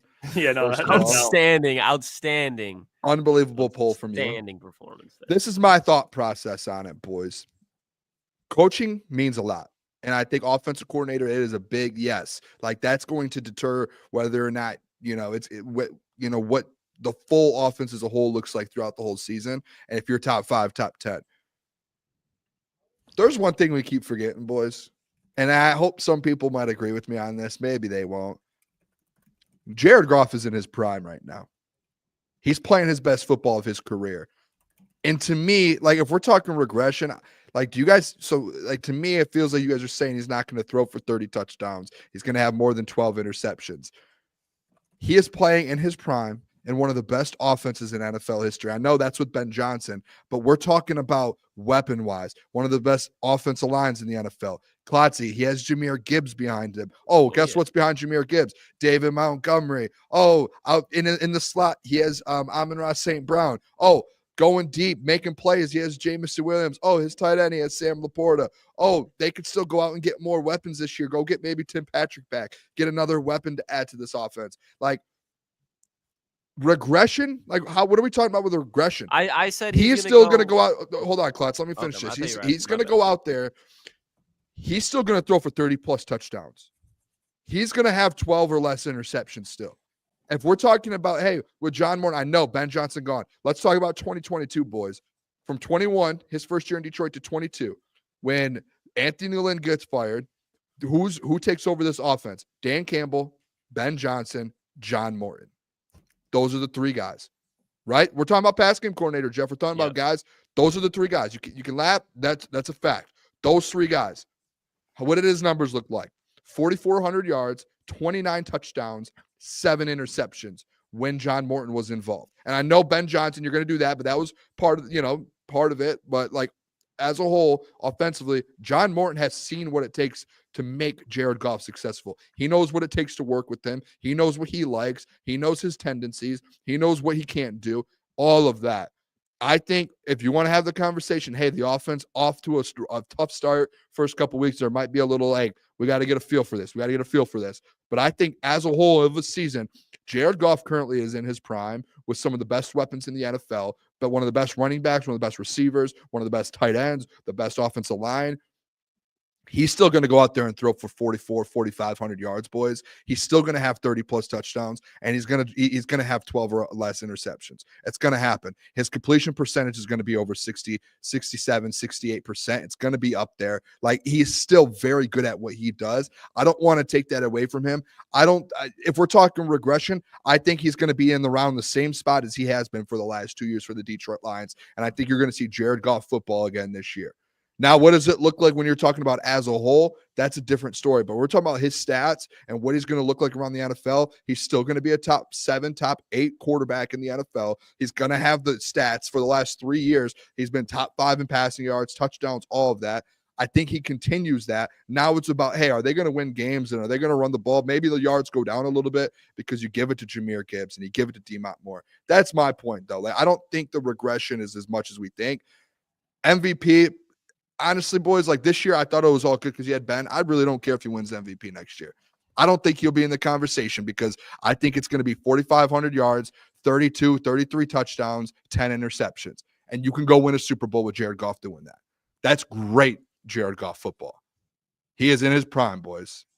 Okay. So we all agree, we all agree there will be regression. We all agree that Jared Goff won't be terrible. But we all think there will be some sort of, whether it's statistical, efficiency, there's going to be a regression. I think like the level he played at, one of the best level. He was on a top 5 offensive all time. Like, he was going to have the numbers last year. The regression, it's like, all right, if you want to shave off 2 touchdowns, is that, like, to me, that's not regression. That's still him playing at an extremely high level. Regression would be him going out there and throwing for 25 touchdowns and 15 interceptions. That's regression to me. Like, if we want to go we're talking about, is he going to still be in the 30s for touchdowns? Yes. Is he going to be about 10, 12 interceptions? Yes. But I guess the way I was, like, for example, Goff he had a career high in touchdowns, 37. He was second in the NFL in yards. Like, do I think he's still 4th in the NFL in touchdowns? So 2nd in yards, 4th in touchdowns, 6th in quarterback rating. Do I think he gets that next year? No. So, like, I would say regression. So that's where I'm at with it. Like, I think, and I agree with you, Boone. Like, do I think he drops to 25 TDs? No. But do I think he gets 37 TDs again? No, I don't. Like, that's where I'm at with it. So if that makes more sense to you, like, does that make more sense? Where I say regression is anything like he takes a step back. I think that's like to me, no, like a regression would be like, hey, you looked way worse than you did last year. Like, that's regression. Well, no, I think like, dude, if you have one less touchdown, like, he didn't regress. He's still playing at an extremely high level. I don't think he'll have just one less touchdown. Like, that's me. Like, I still think he's in the 30s. Like, that's not regression to me. That's still playing at a very high level. How many quarterbacks in the NFL this year had 30 touchdowns? 4? No, it is a high level, but it's still technically regression. Yeah, okay. You know what I'm saying? I mean, dude, going from 15 to 14 wins, yeah, that's technically regression, but you're still one of the best in the league. 14, you're still good. Yeah, like, of course. That's a dumb question then if we're going to look at it like that. Let's ask it a different way at that point. Boone, what do you? Because my whole thing is, 'cause you guys know me, I could give a fuck about stats. Like I really don't care what Jared. I'm talking Goff's about playing on the field. Like he's going to still play at the same level. That's where I think when I talk about regression, I'm with you, Boone. I don't think it's going to be a lot, but I do think, especially early on, there will be noticeable regression compared to how Jared looked early this year. Like the games where he was pretty much perfect, completion percentage, touchdowns, yards, like the 18 for 18. Look at him against the Titans, like perfect. Didn't have to do much.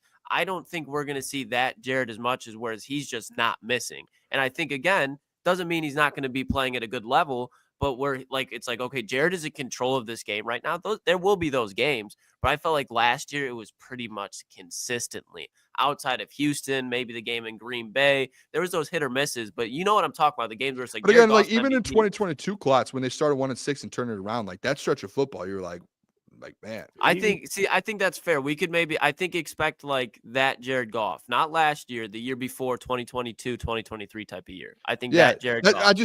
I think he had 29 touchdowns, 7 interceptions, 4,400 yards. Like to me, he goes out there, another 4,400 yards, 30 something touchdowns, and 10 to 12 interceptions. And like that, to me, that's still him playing at a high level. Yeah. Stat wise, it's easy. Like, dude, like Amon-Ra St. Brown, first team All-Pro this year, second team last year. Jeff, his stats were worse. Did he regress? Yeah, no. he did. I mean, he's first team All-Pro. Like he affected the game at a higher level. Like he still affected the game. Just because his stats are higher doesn't mean he regressed. He literally got first team over second team. Like to me, it's like he's still playing at that level. Like that's not regression to me. You're still playing at a high level. And now if you took a major step back and it's like, hey, he lost to some games, he was struggling, he threw 15 to 17 interceptions. That's regression to me. It's easy to looking like Derek Carr. Yeah, like I get what you're saying, Jeff. Like technically, hey, like, statistically, like, dude, like what are we talking about? Like, yes, regression is more so on the field play, like Klotz said. I'm with Klotz on that. It's like on field. Are you still playing at a high level? Yes, he will. Like, yeah, maybe to start the year, it might be how about it's a new offense, but how about I'll answer it. Like, do you think he plays to the level of last year? No. Yeah, like that's no. He was an MVP. He was a top 6 quarterback in the NFL. I think he's still gonna be top 8, but last year he was playing at his best of his career. So I think we all agree this year he'll come down back to like the prior 2 years. That's where I'm at. Yeah, like that. Okay, that then we can all. That's where we can break bread. Break some bread. Good discussion, boys. Didn't need to get in a heated argument, eh, Boone? Come on now. Yeah. That's where we can all agree. Like they'll not last year MVP type of year, career highs across the board. I think except yards. I think he was like 50 short of a career high. But like, I think that's, to me, it's maybe like you said, 30-12 again, or 29-7, something like that. Which is still, like you said, Boone. Like I'm not saying the guy's just going to turn into a pumpkin. Like we're all agree he's still going to be very good. I just think last year it's kind of that like one of those seasons, man, where everything's just clicking offensively. You got, I mean, it was a career year for him. That's where it's, but like again, and for the whole offense, that's why it's like, can he do that? It was a top 5 offense of all time. It's like, oh, will he be a top 5 offense of all time again? Probably not. Like that's 5 offenses in NFL history have done what they did. Like that's tough. I just think like when you look at this last 3 years of him, I think you're still going to see a Jared Goff at that point. I just don't see him. He's in the prime of his career. That's right. And I do think it's a positive, boys, to look at it that way, to where, we're moving on from a different OC and there's a new fresh guy. At least we have like a quarterback playing at that level right now that's going to be able to go into that battle and be like this is what an experienced quarterback, because it would be brutal. Like imagine Jaden Daniels, as good as he is, like imagine Cliff Kingsbury left instantly. And then it's like, all right, he needs to kind of regroup a new offense again. Boom, another one. It's like, no, you have an experienced quarterback. Jaden Daniels might have been a bad example because that man played like a vet, to be honest.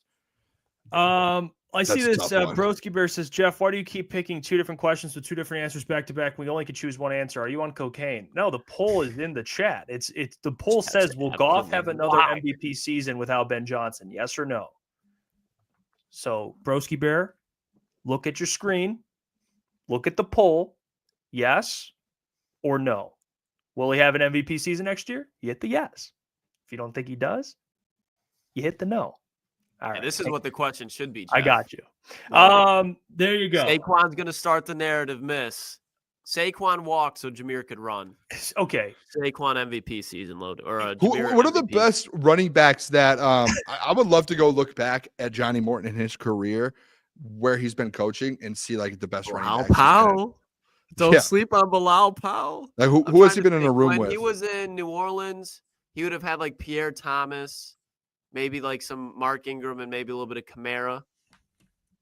When he was with the Raiders, that was Gruden, so that would have been a little Josh Jacobs. Where else was he at? I know he's at USC. I don't know who the hell he had. Yeah, I can't tell you who that. I mean, hey Jeff, like I said earlier, he's been everywhere. CFL, XFL, USFL, a lot of NFL Europe. And maybe all he needed was a running back this whole time. Now he's got Jahmyr Gibbs. People say he doesn't run the ball. He's got a running back now. That's all he needed. All he needed. Yeah, look at this. Easy. Dude, Jared Goff was stuck in a cave, and then he made an iron suit. Then he made an iron Patriot for weak Ben Johnson. Hey, shout out Easy, man.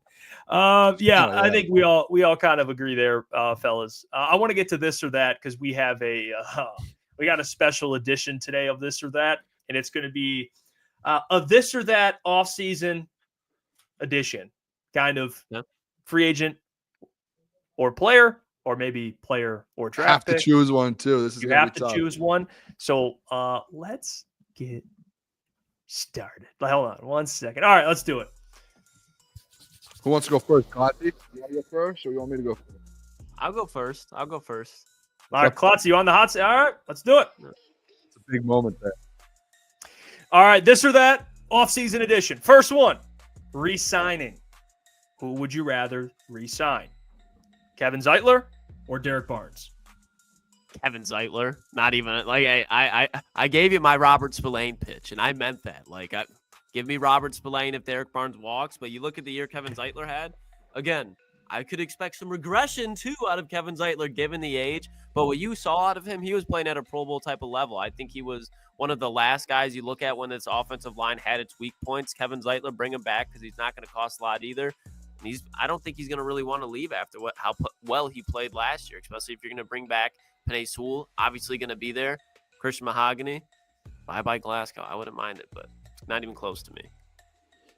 Yeah, I think this one's easy. I think it's Kevin Zeitler. I don't know if the boys saw I was going to go opposite on this, but Kevin Zeitler, dude, Klotzy's point, had an opportunity. Probably should have been a Pro Bowler, to be honest. He had such a good year. Especially being there with Penei. I would go Zeitler to keep that right side of the ball good. I'd mentioned it. Who do we have on that I talked to it about? I can't remember, but I had mentioned moving Christian Mahogany to that left guard for Graham Glasgow and letting Graham be that sixth man that he was last year, to where if someone goes down, you have Graham as a backup. And I know Graham's on the deal, and he's a vet, and it's probably a hard conversation and decision, and I could be so wrong on that, and he might have been hurt all year. But I just think, like, I love Graham being in a spot to where you can throw him in right guard, left guard, center. Like, you can move him around. So that's my thought process with the whole offensive line. I'm taking Kevin Zeitler, and we can go out and get someone for Derek Barnes. Klotzy, who's your guy again? Say his name. Robert Spillane. Get Robert Spillane. Is it bad that boys like? I love Derek Barnes, but I kind of hope he like. I would love Derek to come back. Amik would be recruiting him. Like, why stay in Vegas when you come to Detroit for cheap? I'd say it's an upgrade too. What are we doing? Detroit sports team. Jeff is probably going to spend the money on drugs. I mean, what are we doing here? You are wired right now, supposedly. Might have to cup test. I might just buy some coffee with it. I just can't stop drinking coffee, dude. Jeff like gets up and walks to the closet in the back. He's got an ankle monitor on. Give me Derek. No, I'm just kidding. Kevin Zeitler. I'm sorry. I can't. No. I listen. I'm going to be honest. The more I've been thinking about this, because we actually talked earlier, and I was like, you know what? You told me what you were going to take. Yeah. You're switching. No, and I'm going to be honest with you. I don't have a case. and let me be real here. I think if you're talking about who's easier to replace, it's Derek Barnes, man. Like, I'm sorry. It just is. It is Derek Barnes. You can find Derek Barnes in the draft. I'm sorry. I said it. Yeah. I said it. Or Robert Spillane. So all due respect to Derek Barnes, but it's just the truth. So give me when I was going to make these this or that's, I wanted to make it to where maybe one of us really picked the other side. And I said, I don't know about Kevin Zeitler, Derek Barnes. Kevin Zeitler's going to be across the board. Jeff goes, I'll pick him. I'll pick Derek Barnes. And then he switched it up. The man couldn't do it. Nope. Hey, Can't do it. Xavier D said, lay off Jeff. He has a new baby. I mean, Newborn on the way. He's stressed out. Who was it that you told the baby and everyone said congrats? Was that Trey Wingo? yeah. No. Wait. We had someone on. We had someone on, and Jeff said something about like my newborn. And, it was the doc. Oh, the dog. Yeah, and everyone was like, Jeff had a baby. I think people actually thought he did. Oh, Anthony, when he had the Panay Sewell thing. Oh, that is true. And I said, I am wrong. I said, I'm going to put that thing on my newborn, and hopefully he turns into Panay or whatever. But hey, you said it like you had a newborn. All right, yeah, it's just. All right, let's go to the next one. All right, this or that. Who are you re-signing? Marcus Davenport or Ife Melifonwu? These are both. I honestly, to make it clear, this is easy. No disrespect. I would let both of these guys walk. If I had to pick one, I'm going to pick Ife because purely the better player. I think that's just plain simple. Both of these guys I'd let walk because of risk of injury, and I don't think they'd be able to perform for the money that you pay them. But if you're asking which one, who's the better player, it's just simply Ife Melifonwu. You don't have a case either. Part of the Booner path, and this is going to be the theme of the offseason for the boys. Klotz, me and you, we have to meet about this. I said it today, and today was my first statement about it. Brad Holmes better go all in on this defensive line. First round pick, and you better go out and sign someone. If you get rid of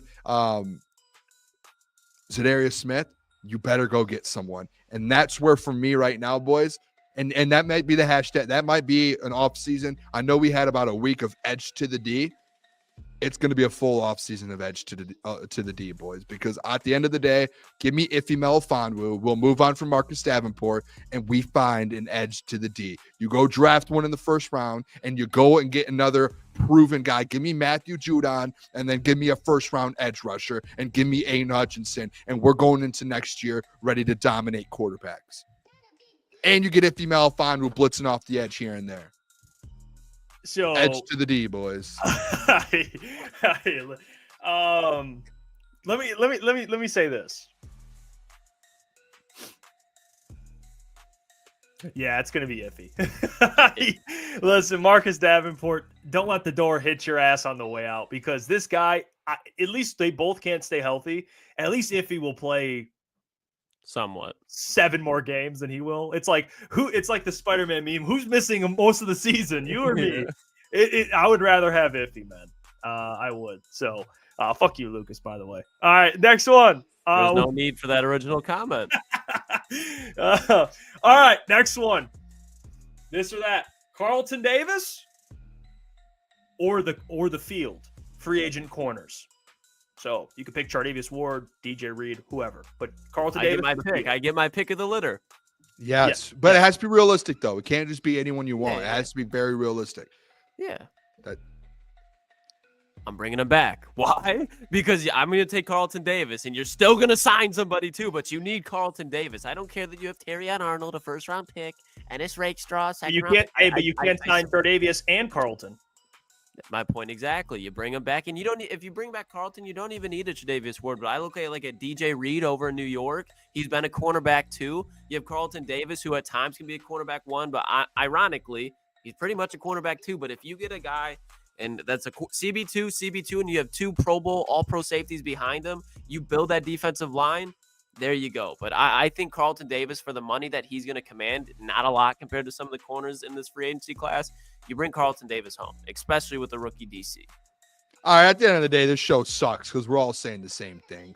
I want Carlton back in the room. I want Terry on there. And I have been one of the main culprits of saying, give me a third option to give competition to those 2 guys. You want to bring someone in, make those guys compete for a job, make those guys get better, and make your corner room go out there and play at a higher level. You have to do it. And if you have an injury, you don't have Kindle Vilder. Again, shout out Kindle Vilder. Very nice individual. But go out and get someone. Go get a third guy that's going to really go out there and compete. Let Meek be at the nickel, and go get someone else that's going to make Terrion and Carlton Davis better. I'm going to stay on that all off season, boys.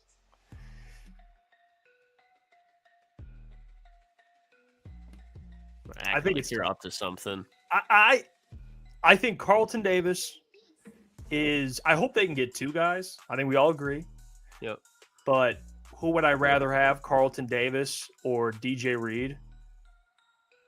I mean, can DJ Reed finish the season? Give me DJ Reed, because Carlton Davis, you know what you're signing up for.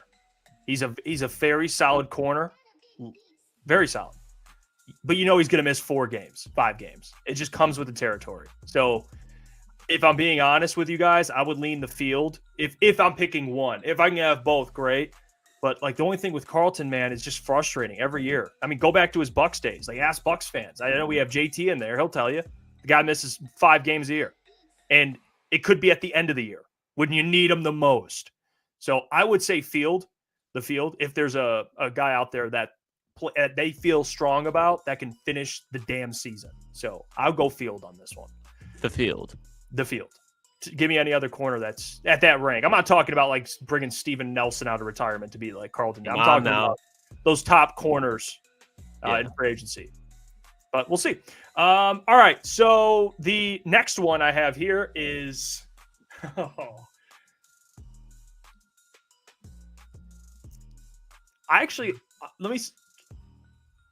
No, I'll leave it. I won't do that. I have a better one than the one we have. But I think I already know how Klotzy's going to answer this, and I'm not letting him get out of this one. He's going to do the old, well, I'd rather have both of them if I could. So I'm not doing that. Levi Onwuzurike or mid-round draft pick. Oof. You can't have both, you're saying, obviously. So No. in this situation, it's either or. Yep. Levi, or you replace him in the draft mid-round. Not second round. I'm talking like third, fourth round. Wow, I like this one, Hefe. It's real specific. No outs. Give me Levi, though. He's going to be cheap. I think we've seen enough to know that he can hold his own. But when I look at maybe you can bring DJ Reader back, you're obviously going to get a Liam. If they can command the edges, you bring Aiden Hutchinson back. You don't need to have Levi be so pivotal. But bring him back on a cheap deal. Give me Levi. Wow. Come a long way with Levi, I have. I'm a big Levi guy, too. Oh. I hate this because I don't know the price. If I knew the price, I'd be like, yeah. Well, yes it's not going to be expensive. I mean, it was one of those things. Remember, like in training camp, I know he didn't have a big year, but like Kevin Zeitler's hyping him up like he's going to be the next big thing. He's going to be another like. That's where I'm worried that Brad might spend a little too much to keep that man in the building, and that's what I don't want to happen. But if you get him cheap and you don't get bamboozled by the contract, give me Levi. I'm taking Levi. That's my guy. I was with Levi all training camp. And at the end of the day with it, Jeff, like we know what he is and what he can do. This year he was in a tough spot that he got pushed up the depth. At the end of the day, like some of these guys just aren't starters in the NFL. Like they're not all pro and Pro Bowl players in the NFL. And you had your guys go down that were. So if you put the right defensive line together, it's the conversation I say with John Kaminsky all the time that last year he struggled, but he was thrown into a position to where he had to be the guy last year with Hutch. And that's not fair for him. Like he's just not that type of player. He's not that level of a guy. I think it's the same thing for Levi. We know what he is and what he can be. If he's a role player, you sign him and he's going to be an elite role player for you over the next few years. I'm going to take the field. So I'll say this. We've seen what Brad can do on both sides of the spectrum here. We've seen mid-round picks be projects that probably won't amount to anything, and we've seen mid-round guys like Aleem McNeil that turn into a starter. So for me, I think I've watched the full Levi Onwuzurike movie. I think I watched it. What's the review? Tomato? What's the Rotten thing? Tomatoes? Yeah, Rotten Tomatoes. I'm giving it like isn't it higher the worse or lower the worse? What is it? Higher? No, higher's the better. So I'm giving it lower on the scale here. Okay, for Levi Onwuzurike. This year increased it in terms of his stock. Like he had a decent year for his standards, but we know what he is. He's not going to be a starter. He's a fine depth piece. But I've seen enough of this movie. Give me the risk because I know who's drafting in the middle of the rounds. Give me the risk. I'll take a mid-round guy with upside that I think can do exactly what Levi did this year. I'm sorry. I'll take the mid-round pick. Who? You want him gone so bad? Tell me who you're going to replace him with. Give me. You say Mason Graham? Mason Graham? Mid-round pick, Hefe. Who's the win now move? Jack No, London. No, I'm just being real. People are saying in the chat, but I think that's going to be a Detroit Lion that goes to New York. Yeah. Like, I think Levi will go there. Yeah, give me any other defensive tackle in the draft, man. Give me Broderick. Yeah. Big year for Broderick coming up, guys. Can't wait to see that. All right, let's give the guy a break, huh? I'm done with that. I'm done with that. All right, I did say give him this year, and he didn't give me anything. So yeah, you can go at it. Legitimately, Booner, nothing besides getting just blown up against the Packers. Yeah, it's kind of tough look. I don't know what to say about it anymore. I could stick up for him last year. It's one of those things. It's like, dude, I did everything I could for you. I think if I ever see Broderick, I'd be like, Broderick, dude. I to the last day, man. I did it, but there's nothing else I can do at this point. You got to show me something. Still moving four-wheelers though, or was that Levi? No, that's Broderick. I don't know if he still is. He did for that one day. I don't know what happened after that. He might have got hurt doing that. I don't know. Yeah, the four-wheelers confirmed didn't translate. You keep Pat O'Connor and you let Broderick walk. Just not even try to get traded. Just let him walk. Yeah. I can't stop thinking about this, boys. Can I just make go ahead. Go ahead, Bud. The edge to the D thing. Can I just make a quick statement on this? Of course. The people getting a new edge to the D on the opposite of Aiden Hutchinson. It's just on my mind. And I've said it on the show. I just wanted people to know this. The Detroit Lions need to go out and get Matthew Judon. Bring the guy home. Bring Matthew Judon to Detroit. Put him on the other side of Hutch. Even if you have Zadar, I don't know how the money's going to work. Bring that man. He's going to be a little cheaper because he played 17 games, had 5.5 sacks. Get Matthew Judon in a Detroit Lions jersey yesterday.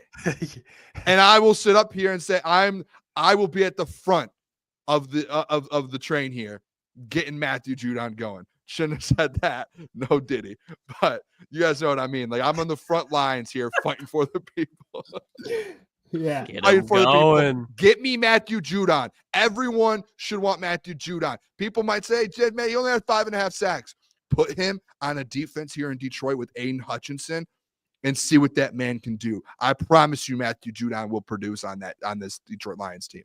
I promise you that. Promise. The man, the years before we said it, 21, 12.5 sacks, 22, 15.5 sacks, 23, 4 games, 4 sacks. He's a playmaker, and he's not a Marcus Davenport. He'll stay healthy for you. Edge to the D, it starts with Matthew Judon, boys. I can't get this out of my mind. Yeah, I can't get this out of my mind.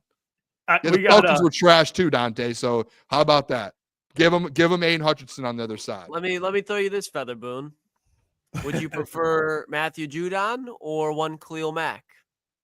Okay, here we go. This or that. Let's do it. This or that, and this or that. That's a tough one. Let's talk about that tomorrow. Let's do a different segment on the edges. No. I just wanted to make a statement, Claude. I just wanted to make a statement. It's my turn. You know who I'm going to pick. Don't do this to me. I think Khalil Mack's going to cost a pretty penny, though. No, honestly, Khalil's going to. Let's talk about that soon. That's a good That's a good discussion. Let's do that next week or later this week. That's a good one. I think when we do talk about. Oh no, Klotzy. No, we lost Klotzy. Oh, when we do look at some of those, we do have to look at like market value and everything. That's going to play a big cramp caught me part into it. Okay, Klotz, are you like what happened? I'm good now. You just cramp? Yeah, you never get like random hip cramps. I don't know. Chat like no, I honestly do. I'm just gonna be completely honest. Cramp in my hip all the fucking time. I mean, what are we doing? I don't cramp up, dude. I drink water and I stay hydrated. Hip cramps? Yeah, like right when it's like you know where your hips at. Dude needs to go to the doctor. Yeah, I know where my hips at. Yeah, I'll just be sitting, bro, and just get paused. They just get sucked in. I'll just be like, oh god. I think you got something wrong with you. Okay, probably a back thing. Yeah, I mean, Volden Luke is already falling apart at 22 years of age. You hate to see it. Detroit Sports T said yes. So, Austin in the chat. Actually, Davenport. Sign what a great comp, Austin. Great comp. Don't you Klotz dare. and Marcus Davenport. What a Marcus comp. Davenport. Hey, is it better that I was comped to Field Yates today? That's what you called me. Yeah, uncanny. By the Called way, me Field Yates. Like, I think that's not even a diss. no, I like Field Yates. I enjoy Does my a superb comp. job. Don't worry. Does a very fine job for ESPN. We're great job. approaching mock draft season. I turned on Mel Kiper, mock draft 1.0. Would you rather have this Field is Yates? what I think. or This Theo is what I'm Von? being. This is what I'm being told. This is what I've been. This is what I've been telling people. I can't emphasize it. It's like Mel, you're throwing shit at a wall again. It's like, Someone- come on, dude. Michael said Field Yates on blow. I mean, this is like what are we doing here? I mean, like, Field Yates on blow. I don't want to see who that man All is. right. on blow. I don't think that's a bad comp to have, dude. No, I tune into Field Yates and Mel. My comp gets thrown around just people say, Booner, you're Theo Von, and I'd say I don't know what to say. The rat king. The Rat Tour comes to Toledo this week, Boone, or Oh, it might we be should next go. week. Oh, Funny bone. we have something actually Saturday. $300. Yeah, just kidding. Saturday, Tyler Conklin Foundation. We'll be there Be downtown. there. Yeah, 1 to and 3. link will be in the description. Help out, man. I mean, the charity. If you're not going to the event, and you're not buying tickets, you could still participate. Like, there's Who do you guys ways. think's going to be there? Who's one person you're like, I want to be there. I want to meet him. I hope Aaron Rodgers is there. Yeah, I mean, hey, if people show up, we'll see him. But Easy said Shane Gillis. Dude, I just get, hey, you're a mix of Shane Gillis and Theo Von, like the facial and yeah, that's my life. that's a comp though. Yeah, that's a good comp, I guess, but that's just, whew. Hey, you guys, I want to do something a little different right now. I think it's you want to get to around the NFL, Boone? Yeah, dude, let's talk some I think NFL it's football. fun. All right, let's. I'm excited for this football, one. baby. This Hey, one's good. This is a good segment. We'll skip the Pro Bowl stuff. Screw the Pro Bowl. So Is that this cancel it.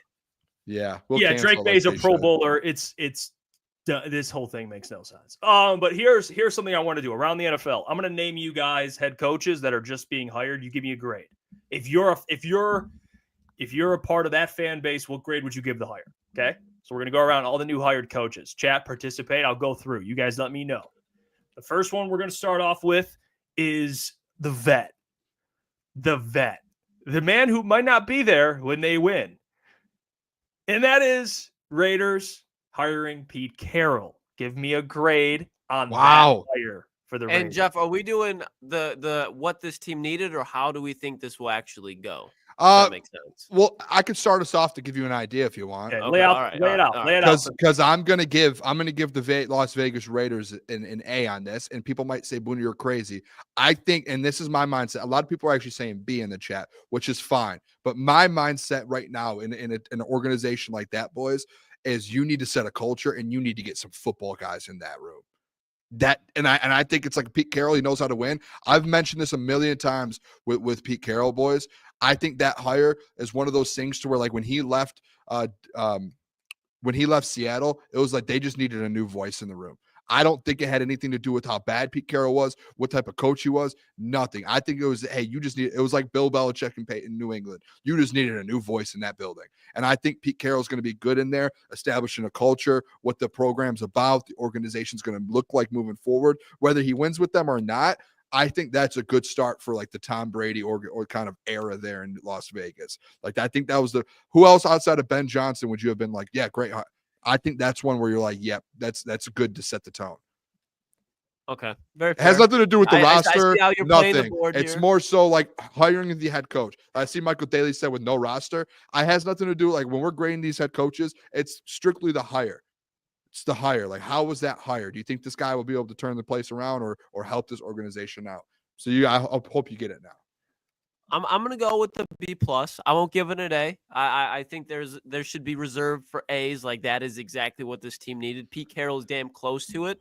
The age thing is where I'm like, okay, how long is Pete Carroll going to actually be able to coach this team? But Pete Carroll, to your point, Boone, is be able to establish a culture. Hopefully you can get a DC or OC that can kind of develop under Pete. I know Pete doesn't have the best coaching tree, but at the end of the day, he's going to be the best head coach that the Raiders have had, arguably over the last 5-6 years, depending what your opinion is on Gruden and that whole situation. But when you look at Pete Carroll, he's what they needed, Boone. You're in a division with Sean Payton, Andy Reid, Jim Harbaugh. Pete Carroll is a guy that has won a Super Bowl before, has won meaningful games. So I think he's going to have more success than a rookie head coach. Yeah, I agree with that. I think it's great for them. I'm gonna go B, but I think it is a good hire. But I would give it a B. But we're all on the same page. It's a little subjective how you grade, but I'm gonna go B for that hire. Next coach we have here, the Jacksonville Jaguars hiring Liam Cohen. Liam Cohen, give me a grade on the Jags getting Liam Cohen. Am I first here? Yeah, you they're are, taking bro. away, All right. man. This is a tough one because I wrote a number, or not a number. I wrote a letter down that I feel like might be a little controversial. I'm going to say a different number than I said. I'm going to say a different letter. It's I'm going to say letter. C-. I'm going to go C-. I think what who he was, his introductory press conference, all of that was like the worst possible that he could do. Like, it was like, dude, you like, if you're taking a test, you just failed the whole first portion. And this is not a good start. Like, this is embarrassing from you. The only reason I give it a C, he has a very good offensive mind. He at X's and O's wise, he's very good at his job. So maybe with Trevor Lawrence, he's able to do something. I'm just questioning the culture hire. Like, I don't know if they really thought that one through. Like, hey, what's the culture going to be like here? Duval! Like, dude, okay. The worst part was at the end. Dude, where it's if like, you he watch the really video, believed that shit hit. He thought he cooked there. I've never seen someone, if you watch the video, his eyebrows, dude, whatever movement they did, he might be an alien. He might not be a human. It was one of the wildest. He's not Adam Silver. He's not Adam Silver, but he's on that alien. He's got a little alien to him. I think it's just more. I think the X's and O's for them, that hire that's what gives it a C to me. Yeah, I'm not giving it an F. I'm like you, Boone. I'll give it some credit. I'm going to give it a D+ though, just because I think Jacksonville's in a spot not as bad as the Raiders. Because I mean, even a couple of years ago with who was it? Mike Malone, and it wasn't Mike Malone, Doug Marrone. Yeah, in the AFC Championship game with Blake Bortles, and then like they've had some success. And I don't think their ownership is as bad, but they need a culture guy, and I think that's the last thing from Liam Cohen. But when you look at what he did in Tampa, how he's able to use a rookie wide receiver in Jalen McMillan, Bucky Irving got going with a dynamic duo at the running back spot. They have that in Jacksonville, hopefully. So the pieces are there. I think the offense is going to be able to put up numbers, but the team as a whole, I don't think they'll be winning that many games. So I think he's by default what they needed, but that's not the guy I think you end up wanting to take Trevor Lawrence to the next level. So I'll go D+. Hey, so the people are a little back and forth on this. I see some bad grades. I saw some C's. Boone gave a C-. You gave a D+. I'm actually going to give a higher grade, and I'm gonna explain why. Okay, and I'm actually with Boone on this. No, because I agree with Boone. The thing with me isn't the football, the X's and O's side. It's more of like can this dude lead men? Like, that's like my only question. Like, I think he's good for Trevor Lawrence schematically. Like, look what he did with Baker. Like, him and Baker loved him. So I think there's positives there, especially with where they were at in the hiring cycle, dude. That was so last minute, and they still got a pretty good guy, a guy that was, pretty well respected. The only thing that gives me and we talked about it, it's just like I'm going to use the word, I'm going to say it, the aura. It's just the aura of Liam. Well, how do the players think after seeing all that? They're well, like, they what seem is this guy? But here's my grade. I'm going to go B-. Oh my God.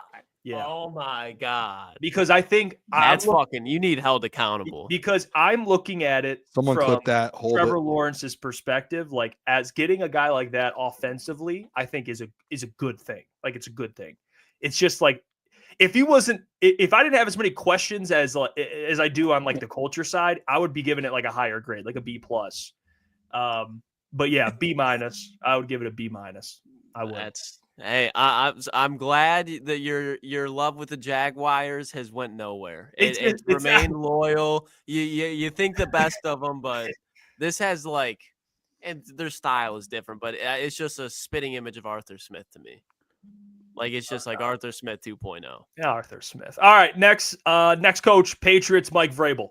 A, yeah. Well, I mean, dude, that's such a good hire. I was one of those guys. It's like the Titans are the dumbest organization for moving on from him. What he was doing there with Ryan Tannehill was something else. Like, that defense was always one of the best in the league, and they just never had a quarterback.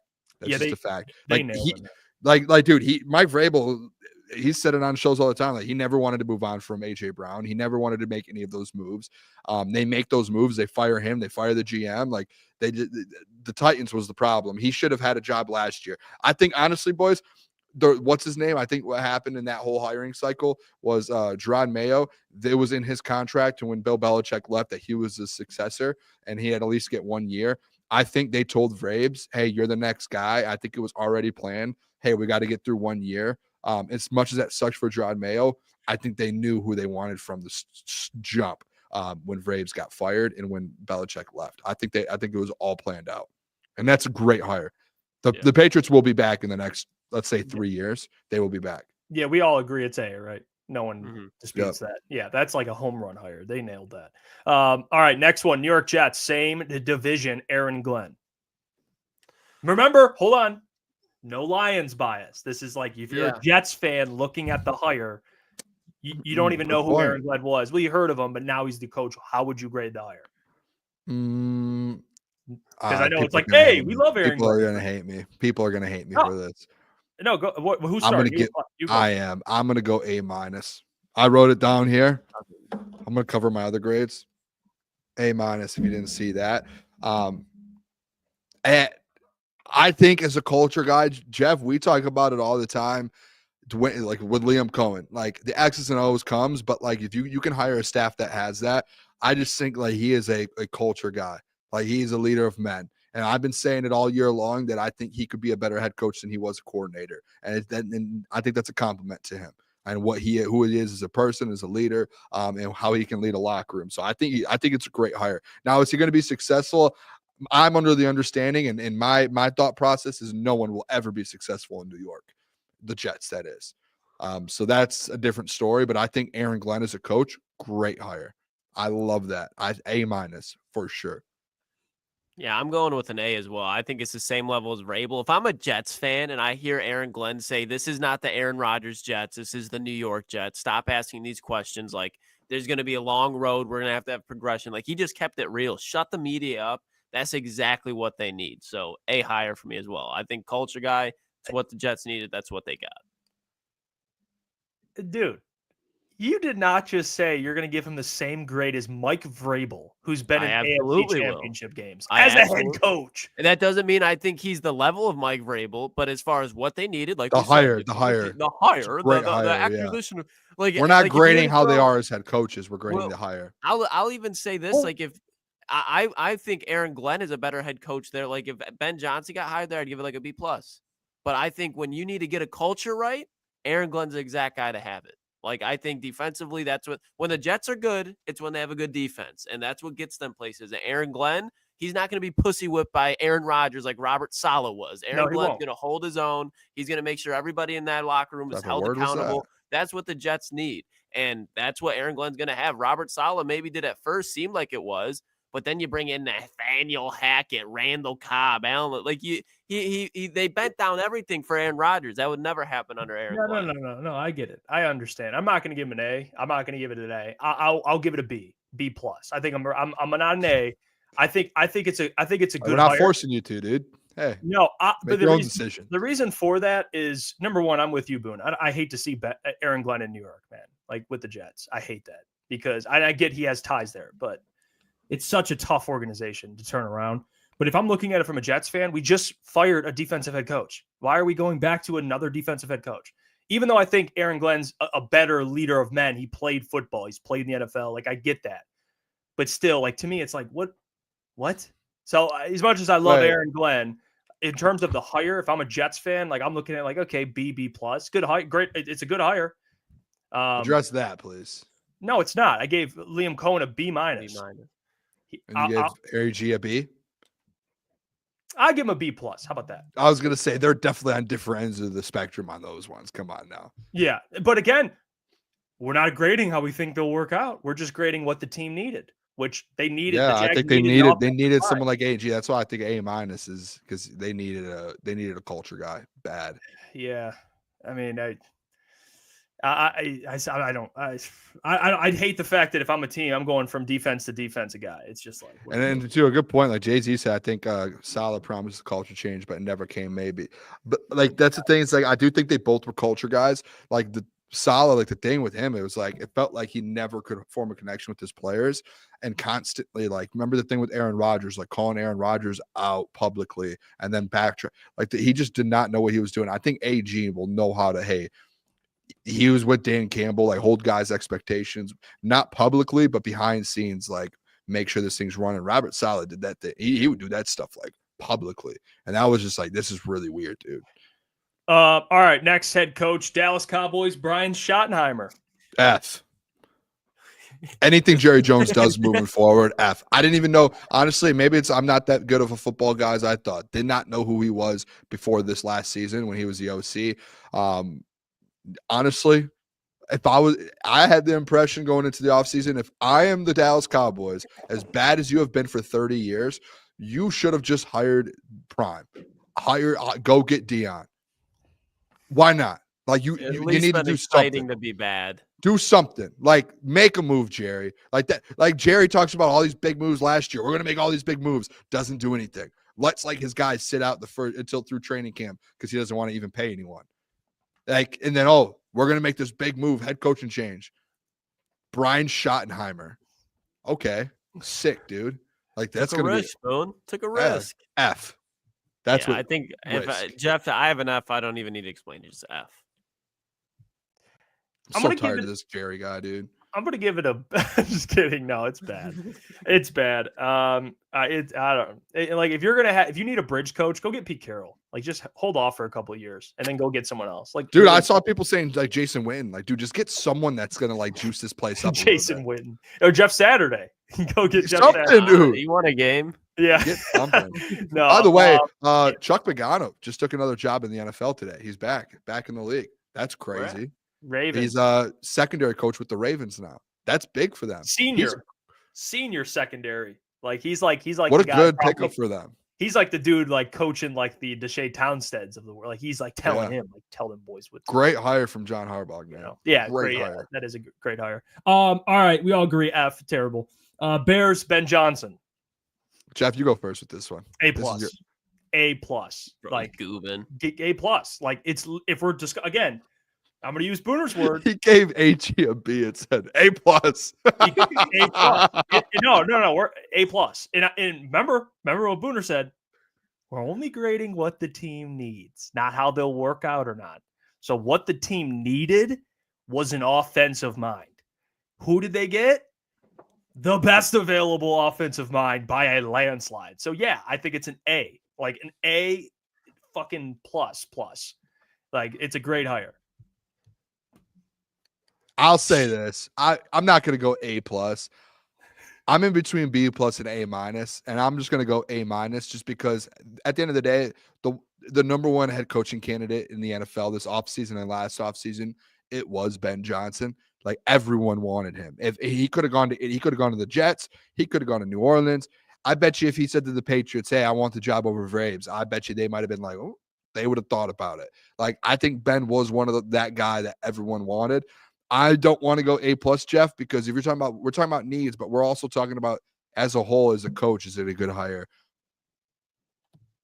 I don't know if you watched the press conference. There was a little like, is he ready? It was goofy, Boone. There was a little, not goofy, but it was goofy. Like I definitely watched the first 10 minutes of it, and I was like, I think like, I texted the boys. I might have even like texted Dan Campbell's. Like Dan Campbell's. No, Dan was ready. Dan just said some wild stuff. Dan had me ready to run through Ben, the fucking not wall. goofy. Ben, the thing with Ben, I texted the boys. I think I might have just texted. I texted someone. Pretty good for him. I just said Ben looks very nervous right now, and as a head coach, like you want your head coach to be up there, chest puffed out. I want to bite some kneecaps, boys. He was like nervous, slipping up on words, like that. A little side. I'm like, not good.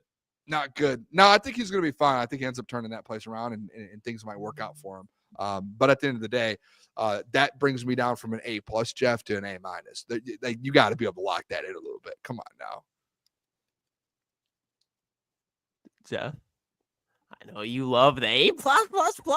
That's exactly what they need. No, the Bears needed culture. An A higher for them would have been Mike Vrabel. Ben Johnson, I'll give it a B. I think he's going to be very good offensively. He's not turning the Bears around. I hate to tell you. Even when they had Matt Nagy in offensive mind, They're bouncing the wild card round. You know what? And Jeff, I'm excited for you to react to this. Ben Johnson, and this isn't just like me. He will be Mike McDaniel. That's exactly who he will be.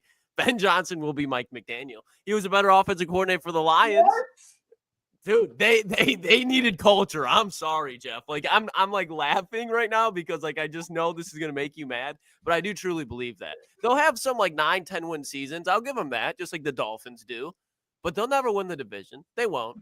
They'll have your I'm not gonna argue that. They'll have your King Caleb, but I don't see Ben Johnson turning into be the Sean McVay, Kyle Shanahan next up. Like no. That's fine. I'll just let that simmer. I'm just gonna let that simmer. I think that's a good way to end the show. It's just the B. It's just the audacity. AGA Ben Johnson B. Oh yeah. Okay. All right. We'll get out of here. I can't imagine Ben Johnson probably gonna have Tremaine Edmonds ready to run through a wall. It's like we had the discussion. What does the Bears need? Take bias out of it. Offensive mind. See, this is the thing. You're switching from needs to you're thinking from needs, but also they also need culture. They need offense. They need this is a whole thing. It's like yes, he brings one of their biggest. With me. You gave him an A-. A-, but yeah, I took him down from an A+ to A- because of the culture side of things. We don't know listen. Don't be a Ben Johnson slappy. If you're gonna be serious and you're gonna be honest about other coaches. Don't tell me you think, Ben Johnson for sure is going to have a great culture. You need to see it first, right? Yeah, we're not in the business. So yeah, exactly. So that's one of the things of hiring a new coach is the culture. Take him down from an A+ to A- and be fair, Jeff. Don't be one of those guys. Come on, don't be a Booner. Plus. I see what you're doing. A+++. Yeah, I mean, this is Jeff's all the Ben Johnson coaching Caleb Williams. It's not a good situation for me. It's not. This is you stop. Because it's not. My professional. Field Yates. What would Field Yates do? You would. I think this is going to be electric. It's all right. Hey, I have an Adam Thielen jersey hanging up in my room. I know you can admire other players from sicko. Rivals. Malik Blue, I don't know how to say his name. Booner caught him straight from himself. I did shoot a shot at myself.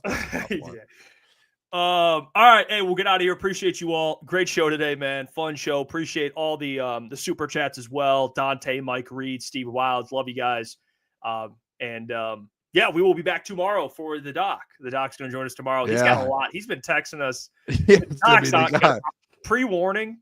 Tomorrow is going to be. It might be an all-time doc show. It's going to be an all-time doc show. So you're going to want to be there. It's going to be a lot of fun. We'll catch you guys tomorrow. Hey, thank God we don't have a big guest tomorrow for the doc to kill him. like the stream. Continue to support the channel. We just hit 12.2 thousand. So that's massive. Thanks to you guys. We'll catch you tomorrow. Until then, we'll see you. Love you guys. John Morton season. What did you say, Boone? The Johnny Mo Show. Johnny Mo Show. There's a new J-Mo in town. Oh, Johnny Mo and J-Mo.